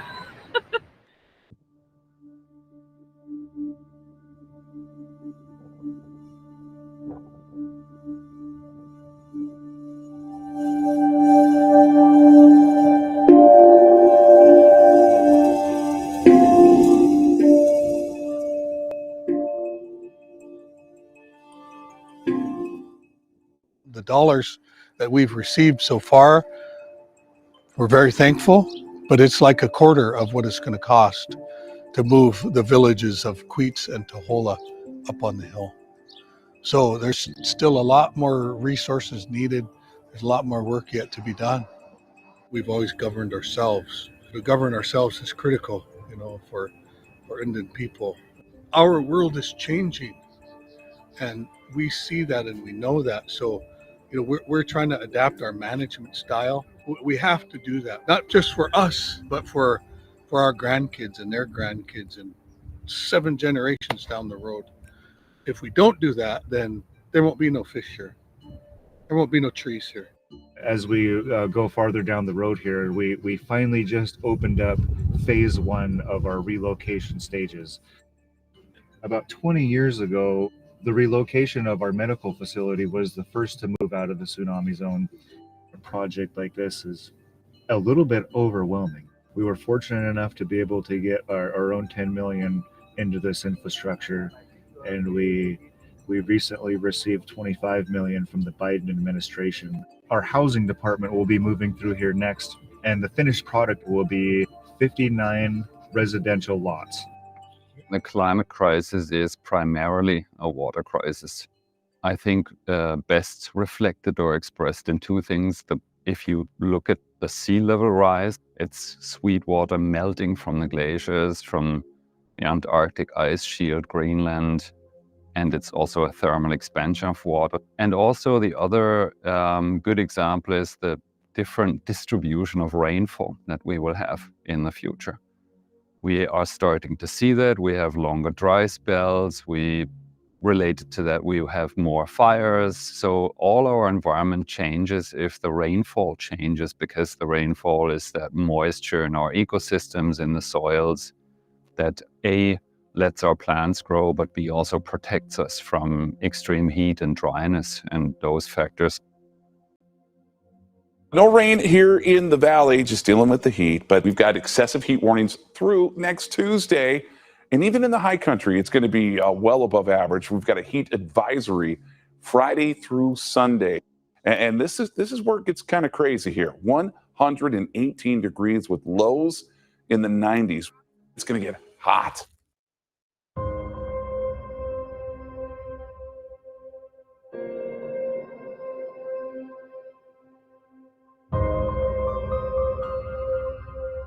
There's definitely a higher sense of urgency. We are unfortunately seeing the number of heat-related deaths go the wrong direction every summer. For me, if I could just get that number to stop, that would be a win. And then obviously if we can start decreasing it, then that's really what we want to see. But it's more than what I'm doing. It's more than the planting trees and all of that. We need to find housing. We need to find shelter. We need to meet people where they're at and provide resources to them so that they are not at the high risk of heat-related incident. What we're telling people as we're out here is if you start getting dizzy, if you start feeling faint, it's actually if your heart rate starts to go down and you're just really starting to lose ability to make decisions, you need to get inside. It's about knowing those couple of triggers, letting them know that the libraries and churches act as cooling centers and respite centers for them to get inside, and to drink some water because it gets dangerous really fast. Does anybody need water? Absolutely shocking is a good word for it. We are headed into Arizona heat season, so we know what's coming, and these people are exposed and out in the heat all day long, and it's going to hit 120. There's unfortunately been a governance gap for heat. Residents know who to go to pick up their trash. They know who to call if there's a fire in their neighborhood. They know who to go if they're having problems with the public infrastructure, the public works. But what if you feel like your neighborhood is too hot? What if you're concerned about the number of people who are getting sick or dying from heat? Who's the problem owner? We're really proud here in the city of Phoenix to have the first publicly funded local government office focused on extreme heat. There's no one here in Phoenix for whom heat isn't some sort of inconvenience. Maybe the seatbelt buckle is too hot. Maybe we pay a little bit more than we'd like on our air conditioning bills. But for some people, heat's an inconvenience. I would absolutely characterize the situation for a portion of the population as an emergency. People are going to the hospital. People are dying. People are calling 911 because of their experience with heat. Unfortunately, we've seen rising public health impacts from heat here in our region. Last summer, we just set another record of heat-associated deaths. 425 people died prematurely because of heat in our county. People experiencing homelessness have approximately a 300 to 400 times higher rate of heat-associated death than the rest of the population. So the best investments we can make to move the needle there are in affordable housing, in shelter. We think that the heat risks in the community are held by a relatively small segment of the population, which is good news, in that it means we can be very focused. I think what we can do is provide guidance, direction, energy, and evaluation to ensure that we remain focused on this really important challenge. I think the water situation, whether it's a function of having too much water in some places or too little water in other places, is absolutely the result of climate change. After World War II, when the advent of air conditioning came into play, we really became a destination for people to relocate and move their businesses and move their lifestyles and come to the desert. The problem then we encountered post-World War II was we still had very healthy agriculture going on locally, and then we had a growing, burgeoning population that really started to move in. And people gradually change their behavior in terms of how they think about water and how they use water. And so we've seen that as a tangible result in that we've seen demand for water in the Phoenix metro area go down about 30% in the last 30 years, and that trend continues to go downward. Phoenix was actually very carefully chosen by ancient Native Americans who first came here and established a really impressive and extensive agricultural civilization. And in fact, what they figured out is that they could divert the flows of the Salt and Verde rivers into an intricate system of canals that we still use to this day. Ancient people understood this. They understood that you live where the water flows to, not necessarily where the water comes from. Our water originates as snowpack high up in the mountains. Living downstream actually affords you more drought resiliency because you have the benefit of a larger watershed.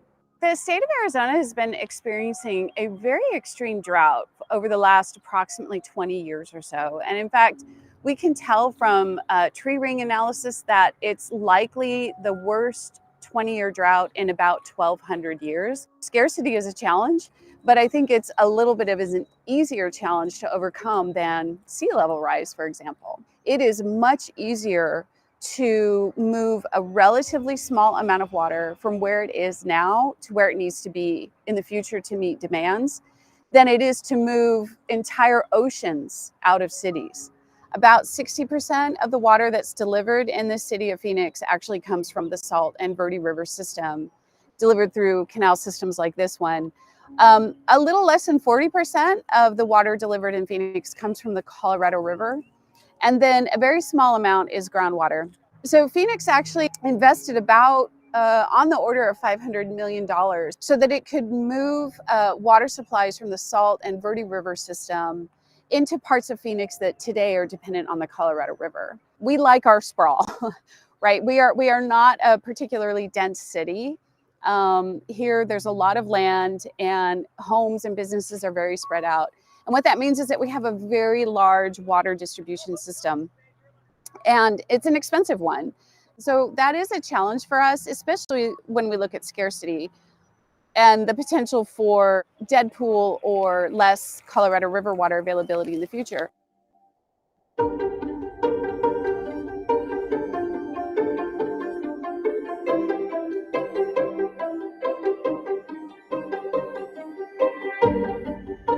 We have a lot of options to react to droughts or to preempt impacts of droughts, but those can only normally be leveraged if we work together across different sectors and across different disciplines, science disciplines, and also across borders. Yes, if a drought is only occurring in one country, it's a country-level problem, but in the end, the droughts that we face are not respecting any borders, and it makes more sense to address these issues in a regional or even a global effort. My hope is that we're able to move our villages up on the hill, ensure that future generations are safe, also ensure that our way of life is maintained. Because without that way of life, then what are we? And are we any more Quinault? I know that it's best for my family if I go ahead and move up there. I know it'll make my kids feel better because now it's just a part of their schooling, because their school is in a flood zone too. They have to practice and understand and know about tsunami drills, earthquake drills, all of those things. And that's scary to a little kid. I'm still torn. Like, it's still a little bit heartbreaking to think about moving out of the lower village, because on these days, like when you forget what winter is like you can open your window and I can hear the eagles in the trees. Like, I can hear them coming from over there, flying out to the ocean. I'm gonna miss those things.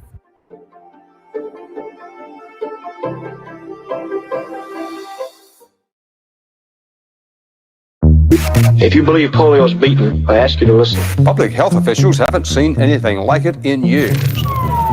حالات جديدة من مرض شلل الأطفال. Every 15 minutes, a child is taken ill with diphtheria. Las zonas más afectadas por el sarampión. All these outbreaks are occurring among unvaccinated preschool-age children. Measles epidemic is turning into a crisis.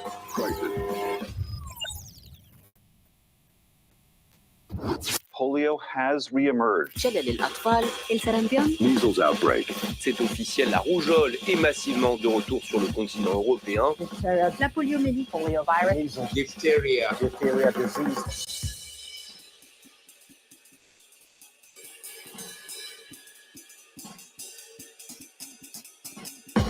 La inmunización es una de las intervenciones de salud más efectivas en toda la historia humana. Vaccines have eradicated smallpox worldwide. Éradication de la polio. Nous n'avons jamais été aussi près du but.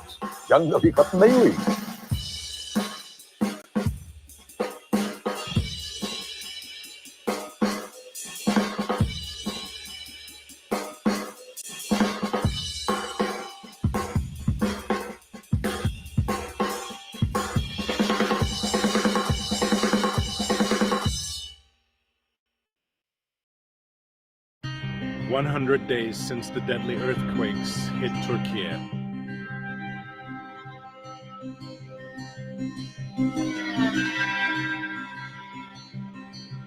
2.5 million children remain in need of humanitarian support. Prices of food and other necessities are rising while incomes are decreasing. Without more support, 500,000 more children could fall into poverty. An estimated 1.6 million people are still living in makeshift shelters or tents in informal settlements, often without access to basic services. The response to this tragedy must match its scale. UNICEF is working on the ground with partners to reach as many children as we can. We're providing safe water, hygiene kits, and vaccines to protect children from disease. We're making sure children can access psychosocial support to help them work through what they've experienced. We have set up mobile learning centers and service hubs so that children, young people, and parents can access education and other resources. To support even more children, including the hardest to reach, we're calling on the international community to stand with us and the children and young people of Turkey. Help us restore their lives and secure their futures.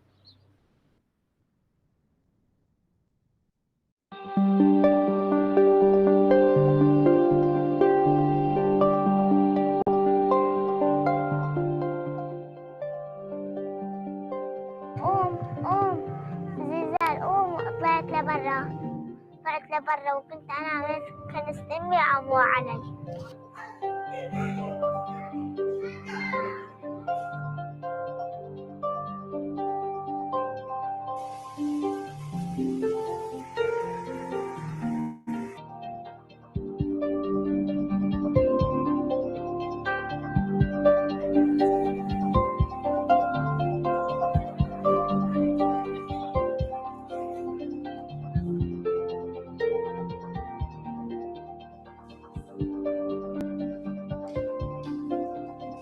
أنا بس نعيش طفولتنا، بس الأمان أنا بطلب، وعنا يكون بيت آمن.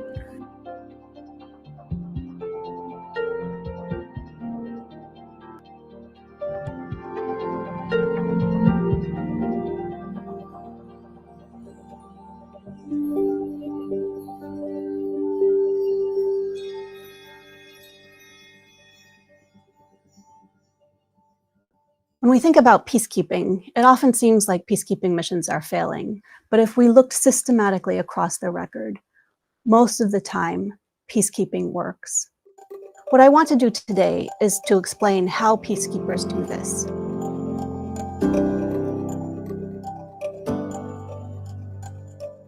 We have 16 peer-reviewed studies right now that all show the same thing.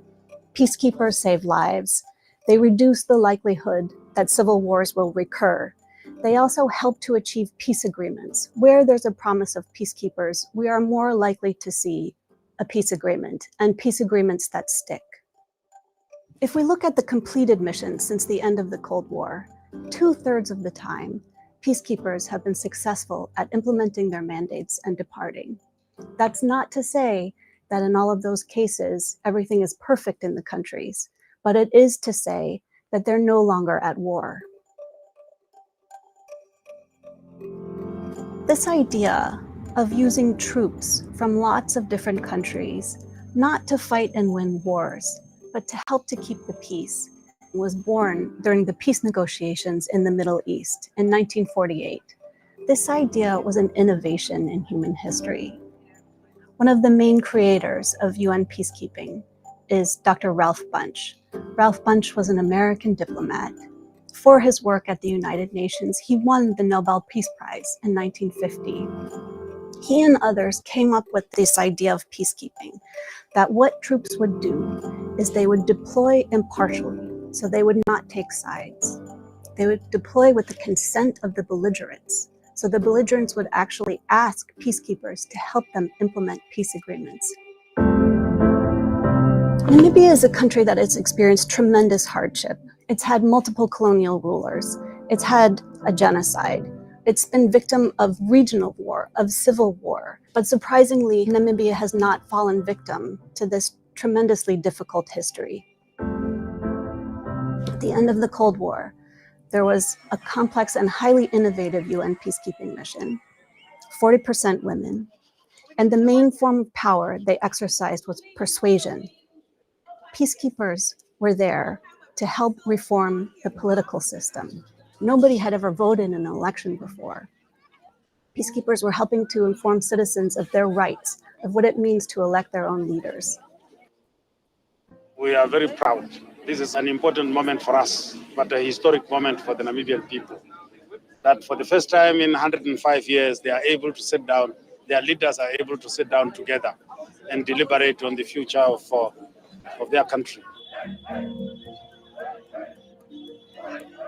In the complex missions in civil wars, peacekeepers are not only monitoring ceasefire lines, they are also helping to rebuild the basic institutions of the state. They're helping to demobilize troops. They help reform judicial systems, economic systems, so that when people have disputes, they don't have to resort to violence to resolve them.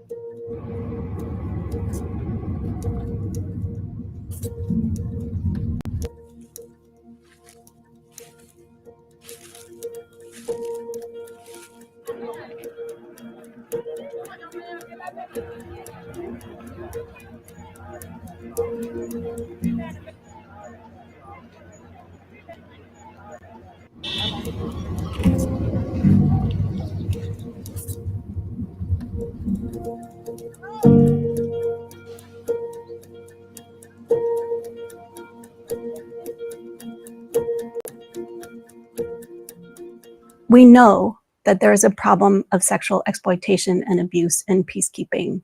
The UN has been taking measures to prevent peacekeepers from committing acts of sexual violence. Some people have been fired. Entire battalions have been sent home. We now have mechanisms to make sure that victims feel safe to report peacekeeper sexual abuse and exploitation.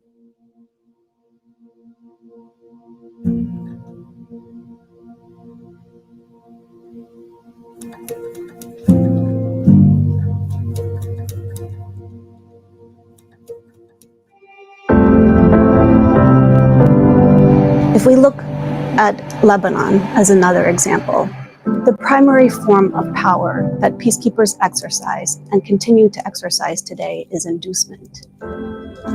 On one side of the border, we have the Israeli Defense Forces. On the other side of the blue line, we have Hezbollah and other armed actors.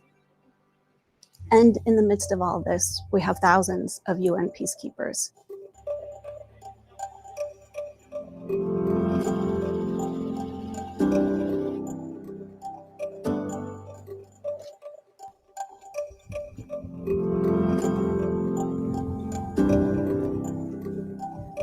I love my job. I have passion for mine action.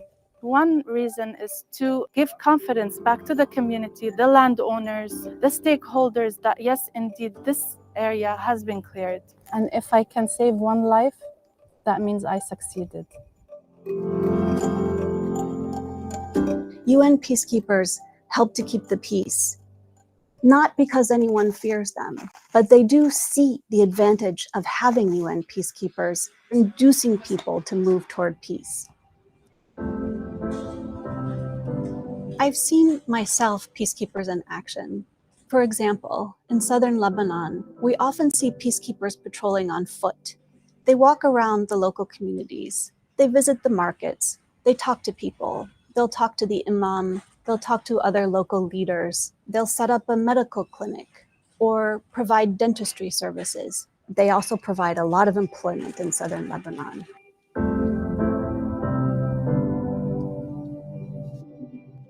If we look systematically across the cases, peacekeepers are helping people in their everyday lives move from a situation where there's war and violent conflict to a situation where there's more peace.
Unfortunately, we've all seen the bombardments on television. We know there are now makeshift hospitals across cities in Ukraine that urgently need medical support. That medical support is right here. It is resuscitation kits, surgical kits, obstetric kits, midwifery kits, life-saving supplies that are on their way to hospitals across Ukraine.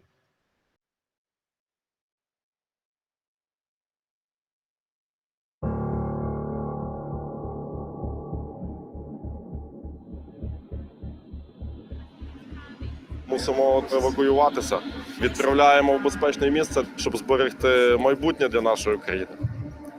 Сирени в нас постійно лунають кілька разів на день. Дітям страшно. Нас вчора в районі детонували бомбу і в пісочниці щось знаходили. Страшно, так.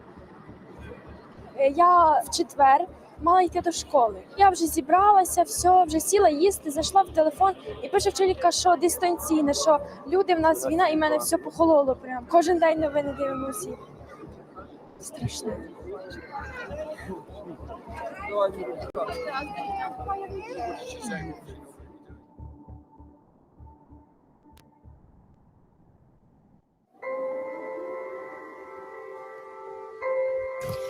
– 24 лютого. Цей день запам'ятає, напевно, кожен українець. Коли ми всі підскочили зі свого ліжка під слова «Прокидайся», почалася війна. Хтось прокинувся під звуки пострілів та вибухів. День, який ми планували провести, як завжди, на роботі, в школі, в дитячих садочках з друзями, перетворився на постійний страх, перебування в укриттях, біль та постійні сирени. Сьогодні 27 лютого, зараз 1 година. Ми вже встигли відвідати укриття о 7 годині ранку, та, на щастя, незабаром повернулися додому. Я навіть встигла нафарбуватися та привести себе в порядок вперше за ці страшні 4 дні, щоб записати цей відеосюжет. Зараз в Запоріжжі спокійно, всі сидять в своїх домівках. Доброго вечора, якщо його ще можливо назвати добрим. Сьогодні вже 28 лютого, ми зараз вдома, але ми вже втомилися рахувати, скільки разів ми бігали в укриття. Я хочу сказати, що нам дуже страшно. І я не розумію однієї речі, в чому винні мирні люди, чому діти повинні це бачити, і чи ми заслуговуємо того, щоб очікувати своєї смерті. Ні. Ні одна людина в світі не заслуговує на це. Я молюся, щоб мені подзвонив мій дідусь, який зараз знаходиться в Гостомелі під страшнішими обстрілами. Мій батько в Теребові. Вона всередині.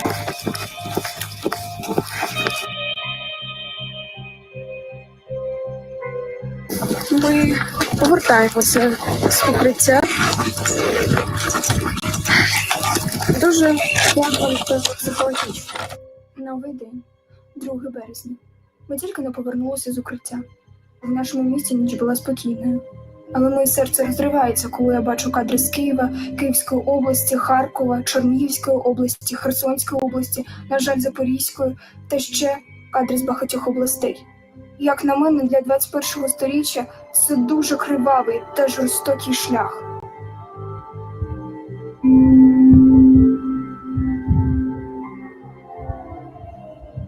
Я прошу, зупиніть війну.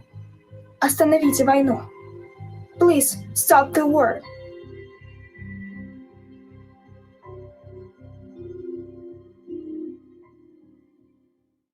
There's been such an outpouring of voices in support of people in Ukraine for what they've been going through, for those in bombardments, for those who are fleeing, for those who are farewelling family members amid this conflict. But there's also been people putting their hands in their pocket. This is emergency life-saving equipment. This is surgical supply. These are things doctors need who are working in basements right now. These are resuscitation kits. These are first aid kits. These are things that will help us save the lives of children here in Ukraine amid this conflict. And they're here, they're in Ukraine, and they're going to hospitals because of you, because of your support to UNICEF. Thank you. Thank you so very much.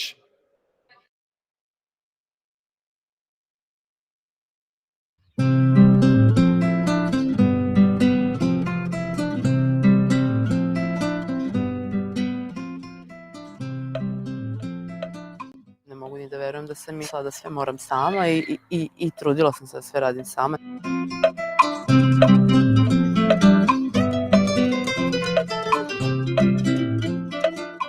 Trudim se da budem što više uz njega, trudim se da budem što više uz Aleksandru, znači da je pomažem u bilo kom smislu.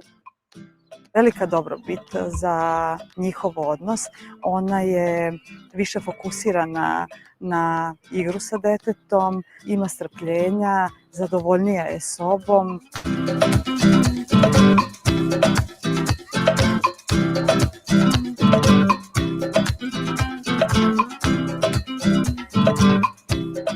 Ako brinemo o roditeljima, brinemo i o deci. Kroz ovaj program ja roditeljima nudim konkretne alate da pronađu sopstvene snage, da se na njih oslone, da pronađu osobe od poverenja i prijatelje, onda naravno i u zajednici i da nekako prevaziđu sve te situacije koje mogu da budu potencijalno stresne. Niko ti ne kaže da u stvari sa drugim detetom to je totalno nešto drugačije. Da opet možeš da učiš kako da postaneš mama. Nije imala vreme ni da se odmori, ni da se posveti sebi, tako da sam sa njom prošla takođe dnevne aktivnosti.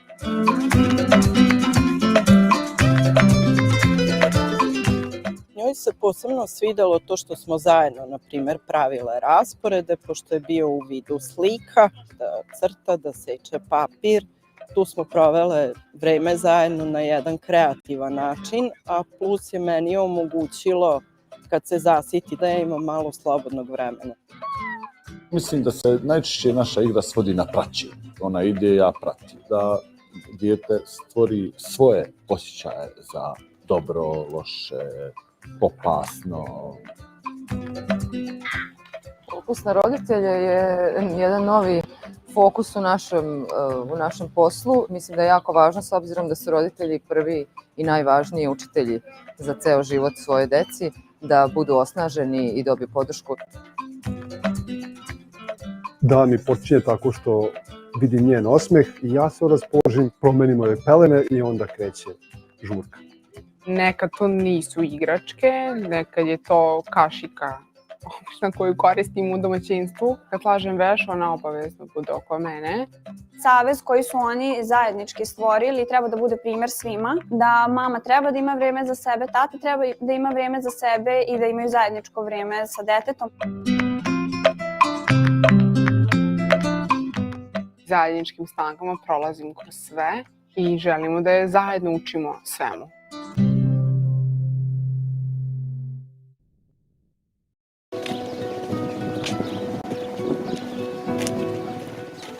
أول شغلة خسرت أبوي وبعدين خسرت دراستي 3 سنين وخسرت بيتنا كنا قاعدين بيه، يعني كلنا كنا قاعدين ومبسوطين.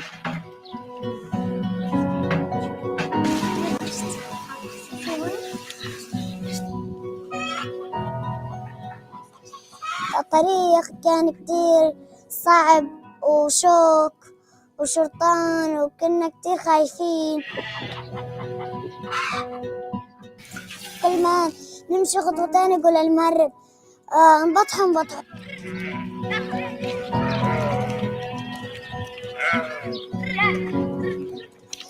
حبيبتي ما تقدر ترد تنبطح، ترد توقف، وداخت ووقعت وقالت روحوا معفوني اموت.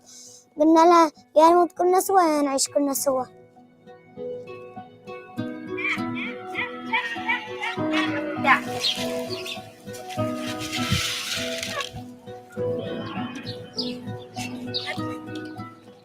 هي راح أبوي، صارنا 6 سنين قاعدين بالخيمة، ظلت نقط علينا مي.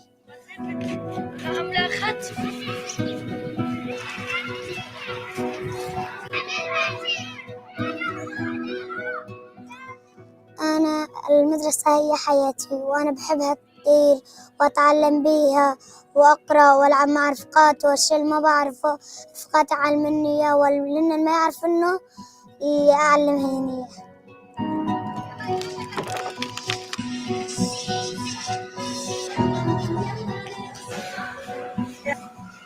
كانوا يعلمونا على الألغام وعلى الأخطار ورفيق، حتى بالحرب خسرت رفيقتي أسماء وعمل ما راحت على المساحة وما سمعت كلمة المساحة، راحت فكرت هاي القنبلة طابة هاي طبتها على الأرض وإنها متفجرة بيها وإنها ميتة.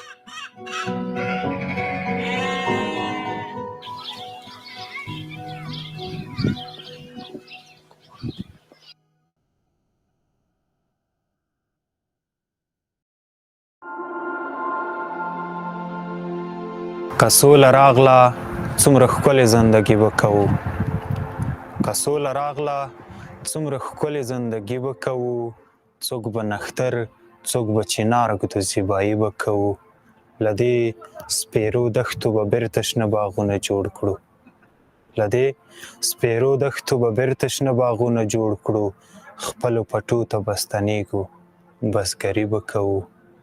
زما د وطن د هر بچي به بیا قلم په لاس وي، زما د وطن د هر بچي به بیا قلم په لاس وي، علم پرور به وو په ټولو پاچایي به کوو. مونږه د امن سولې تږي، مونږه له جنګ ستړي، مونږ به په یوه ټغر ټولېږو ورورګلوي به کوو. بیا به غوټۍ لکه د ګل زلمي کفن کې نه وي، بیا به غوټۍ لکه د ګل زلمي کفن کې نه وي، بیا به واسکټ اخلو په یو رنګ کې کالي به کوو. نن ښوونځي کې یو بې پلاره ماشوم داسې ویل، نن ښوونځي کې یو بې پلاره ماشوم داسې ویل، که سوله راشي مونږ په هر ډګر سیالي به کوو. زه له کاروان سره یو ځای ځم د سیند غاړې ته، زه له کاروان سره یو ځای ځم د سیند غاړې ته، جوړه اخلو انځور خو لږ شوخي به کوو، جوړه اخلو انځور خو لږ شوخي به کوو.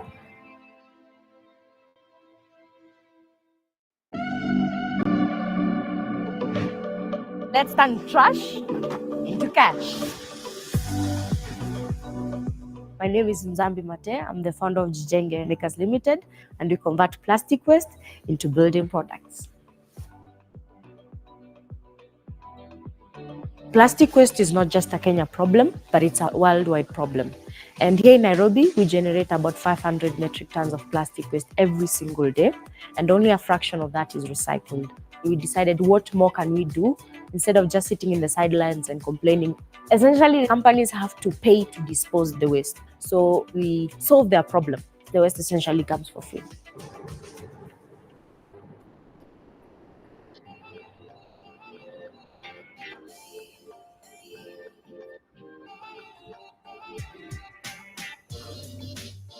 This is the plastic waste we get from factories.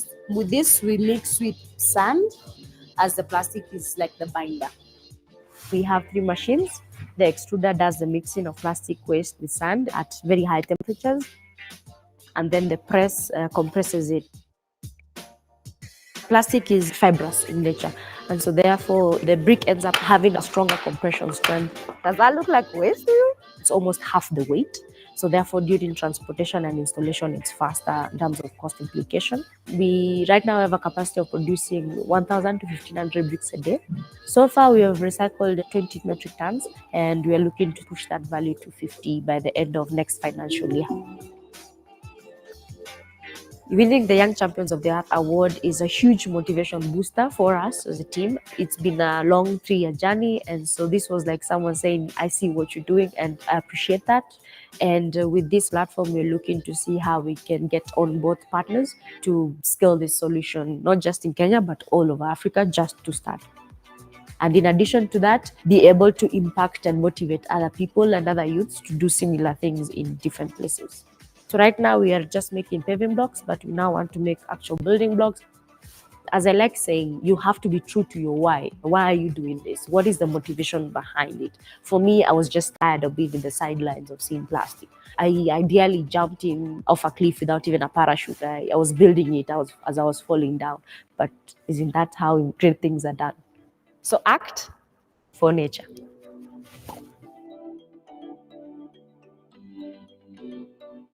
Le sang dans mes veines coule, parcourant mon cœur qui lui fait battre d'espoir.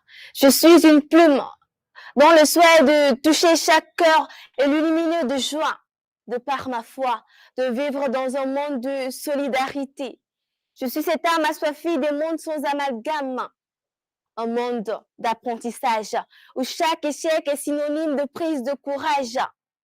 Je refuse de croire au désespoir, mais de voir l'histoire d'une vie dans laquelle le meilleur nous attend, malgré les larmes. Le cœur qui s'enflamme, l'âme qui s'affaiblit, l'espoir qui se ternit. La vie est une preuve d'espoir, car sans elle, elle n'existe tout simplement pas.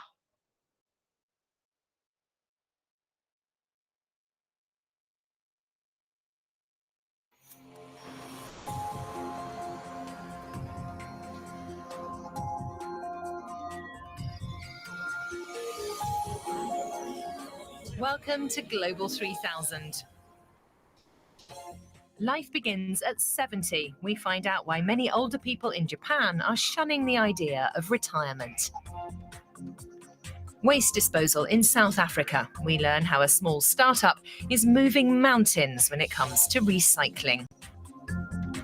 But first we go to the rainforests of Brazil, where illegal gold mining leads to deforestation and the destruction of natural habitats. Gold is one of the most valuable precious metals on Earth, and also one of the most desirable, whether as jewellery, as a commodity, or as an investment. The gold price has been rising for years. It's seen as a safe asset during periods of economic uncertainty, like now with the coronavirus pandemic. Recently, the gold price hit €1,500 for a troy ounce. But how much gold is there on our planet? The World Gold Council estimates that the total amount of mined gold would fill a cube with nearly 22-metre-long sides. Almost half of it has been turned into jewellery. 22% is private investments, while 17% is held by central banks. The remainder is found in electronic devices like smartphones. It's not known exactly how much gold is still hidden in the earth, though one thing is certain, mining it is becoming an increasingly complex task. Most continents can boast large-scale gold deposits, including South America. In Brazil, gold mining is having a devastating impact on both the rainforests and the people. There's no let-up for Chief Juarez Saul Munduruku. Despite the pandemic and rainy season downpours, he's out surveying his territory. More and more often, he comes across illegal gold mining rafts. Their crews are probably armed, so Chief Juarez simply notes their location. They pollute our water. It's mostly undrinkable now. There's a film of oil on it, and the mercury they use sinks to the riverbed. We consume it through the fish we eat, and it makes us sick.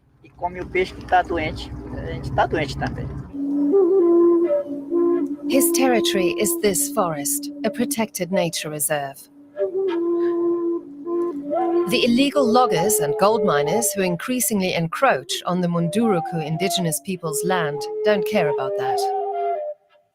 Chief Juarez suspects it's because the price of gold has shot up during the pandemic. Intruders have cut this new path through the jungle. They start by logging the valuable trees, then they plow up the soil looking for gold. Chief Juarez is worried. This year we've increased our patrols because we can see there are more intruders. It's dangerous for us because the pandemic means we're forced to take over the work of the environmental police, even though it puts our lives at risk.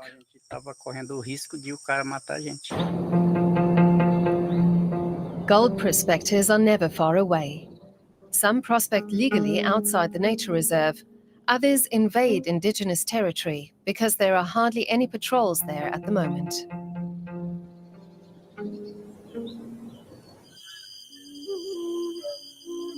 In Chief Juarez's village, the Munduruku maintain their culture and traditions. Their lives revolve around the river.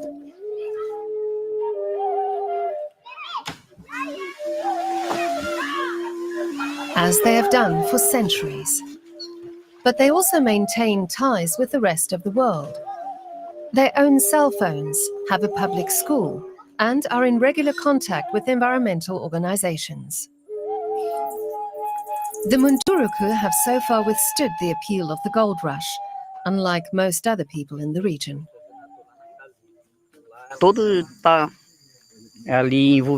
In the city, all the gold miners are in on the game. The mayor, the councillors, and even the senator. That's what makes them so powerful. The mayor is also a logger and a gold miner. As we leave the village, we pass more gold mining rafts. And some rapids. A dam is scheduled to be built here, another threat to the indigenous way of life. 3 hours along the river, and we're in a different world. The provincial capital, Itaituba, has been the epicenter of the gold rush here for 50 years.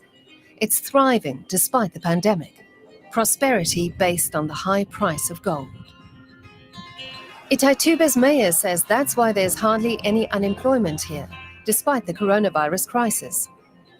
He's currently doing his official work from home. Privately, he runs a network of companies, including gold mines. The Bolsonaro government has to regulate our gold mines, so people don't have to work illegally anymore. Only legal mines can be properly regulated. Anything else drives the miners into illegality with no rights. It can't go on like this. The mayor says the mercury pollution isn't a serious problem.